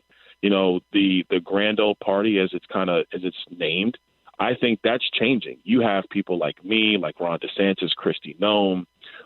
You have the Madison Cawthorns of the world. You have the Burgess Owenses of the world. You have a new crop of Republicans who are coming, who are not trying to be the John McCain Republicans or, frankly, the Mitch McConnell Republicans. And so I think that you're going to have many new members, many members who think far more principally, who think far more in actually being consistent with principles and not waffling to politics or waffling to media, who are going to be taking the mantle going forward in our party. And I think that's going to be a really good thing for the party overall, and I think that voters are going to have a reason to continue to vote. And I would finish up by saying this as well. The examples that you give are the reasons why I've talked about it since the beginning of the week, and that we need to start concentrating on the local and state issues now more than ever, because it's the cultivation of the individuals that have the values that we have that will win the day in Washington, D.C. If you think that magically D.C. is going to be the answer, it won't. The way it will magically be the answer, if you will, is when we here in the state of Florida and other states decide that now more than ever, local is so critical to get the farm team together, if you will, to vote for those individuals, and then to send them to D.C. to make those changes, to send them to Tallahassee to make those changes. to send them to school boards and the like to make those changes. And you will see what happens when individuals are in power, if you will, in certain areas, especially in D.C. now, and what they plan to do. And you, no matter what political stripe you are in, need to sit back and watch and decide whether or not you're okay with a president not being able to have his free speech heard on social media platforms, it just being taken away like that. That you have to decide whether or not you're okay with the politics of the border and border security and what could be taking place. You have to be concerned about what will be happening, dare I say, if somebody makes the suggestion that maybe 1,000 people is too many to be at a rally in Washington, D.C., that maybe we should worry about the assembly because you never know what's going to happen. If you see that and that bothers you because you love this country and the constitutional republic that we are, then you have an opportunity to make that difference, whether Republican or Democrat. So I'm just going to put that out there. All right. Yeah. Do you want to speak to that? I'm sorry. Just go ahead, Congressman. No, and I will tell you, I agree with you on everything that you were saying. I think that what people do have to do is make sure they focus in on local elections, because these issues in November, those are state issues where state legislatures either were overridden or they didn't act swiftly in response. And I think that that's why it's important that whether these states that people are concerned about, these states have to take care of their business in their legislatures going forward. That's where that lays now. The second thing I would tell you real quickly is, school boards, city councils, county commissions, all of that needs to be firmed up by voters in their districts. The last thing, making sure you got a good supervisor of elections. Some of them are elected, some of them are appointed, but that person is the one who actually governs elections in your county or in your township or in townships for other states. In Florida, we have some of the best, and our rules are very clear. So I would tell the people of Florida, keep voting, because we're actually doing it right in our state, and we actually are going to be the state that's going to show the rest of the country how to get it done in the appropriate manner. Congressman Byron Donalds joining us on Daybreak 92.5 Fox News. All right, my friend. Thanks so much. Glad you hung around, and we'll speak soon. All the best. All right. See you guys. God bless. 239-479-5592. There is the talk and text line. Well, it's going to be a busy day here. Certainly, there's going to be a lot to discuss, and more tomorrow as we'll get to your phone calls as well and kind of dig deep into what has taken place in the past 24 hours. There's going to be, we'll see how things shake out now into the future. But remember something, that you still do have the power. You still do, as individuals, have the ability to make changes. And we're going to have to walk through the steps of what to do next. There are answers and there are alternatives and there are ways to, quote unquote, righteously resist and make a difference, and we will. All right, it's Daybreak 92.5 Fox News. Listening for the I don't hear the music. Are we ready to go? Waiting for Jake. Yes, no traffic or no weather. Okay, thanks. Well, there may be, but there isn't right now because I probably took all the time up. All right, it's Daybreak 92.5 Fox News, right all along. This is 92.5 Fox News. You know, for me personally,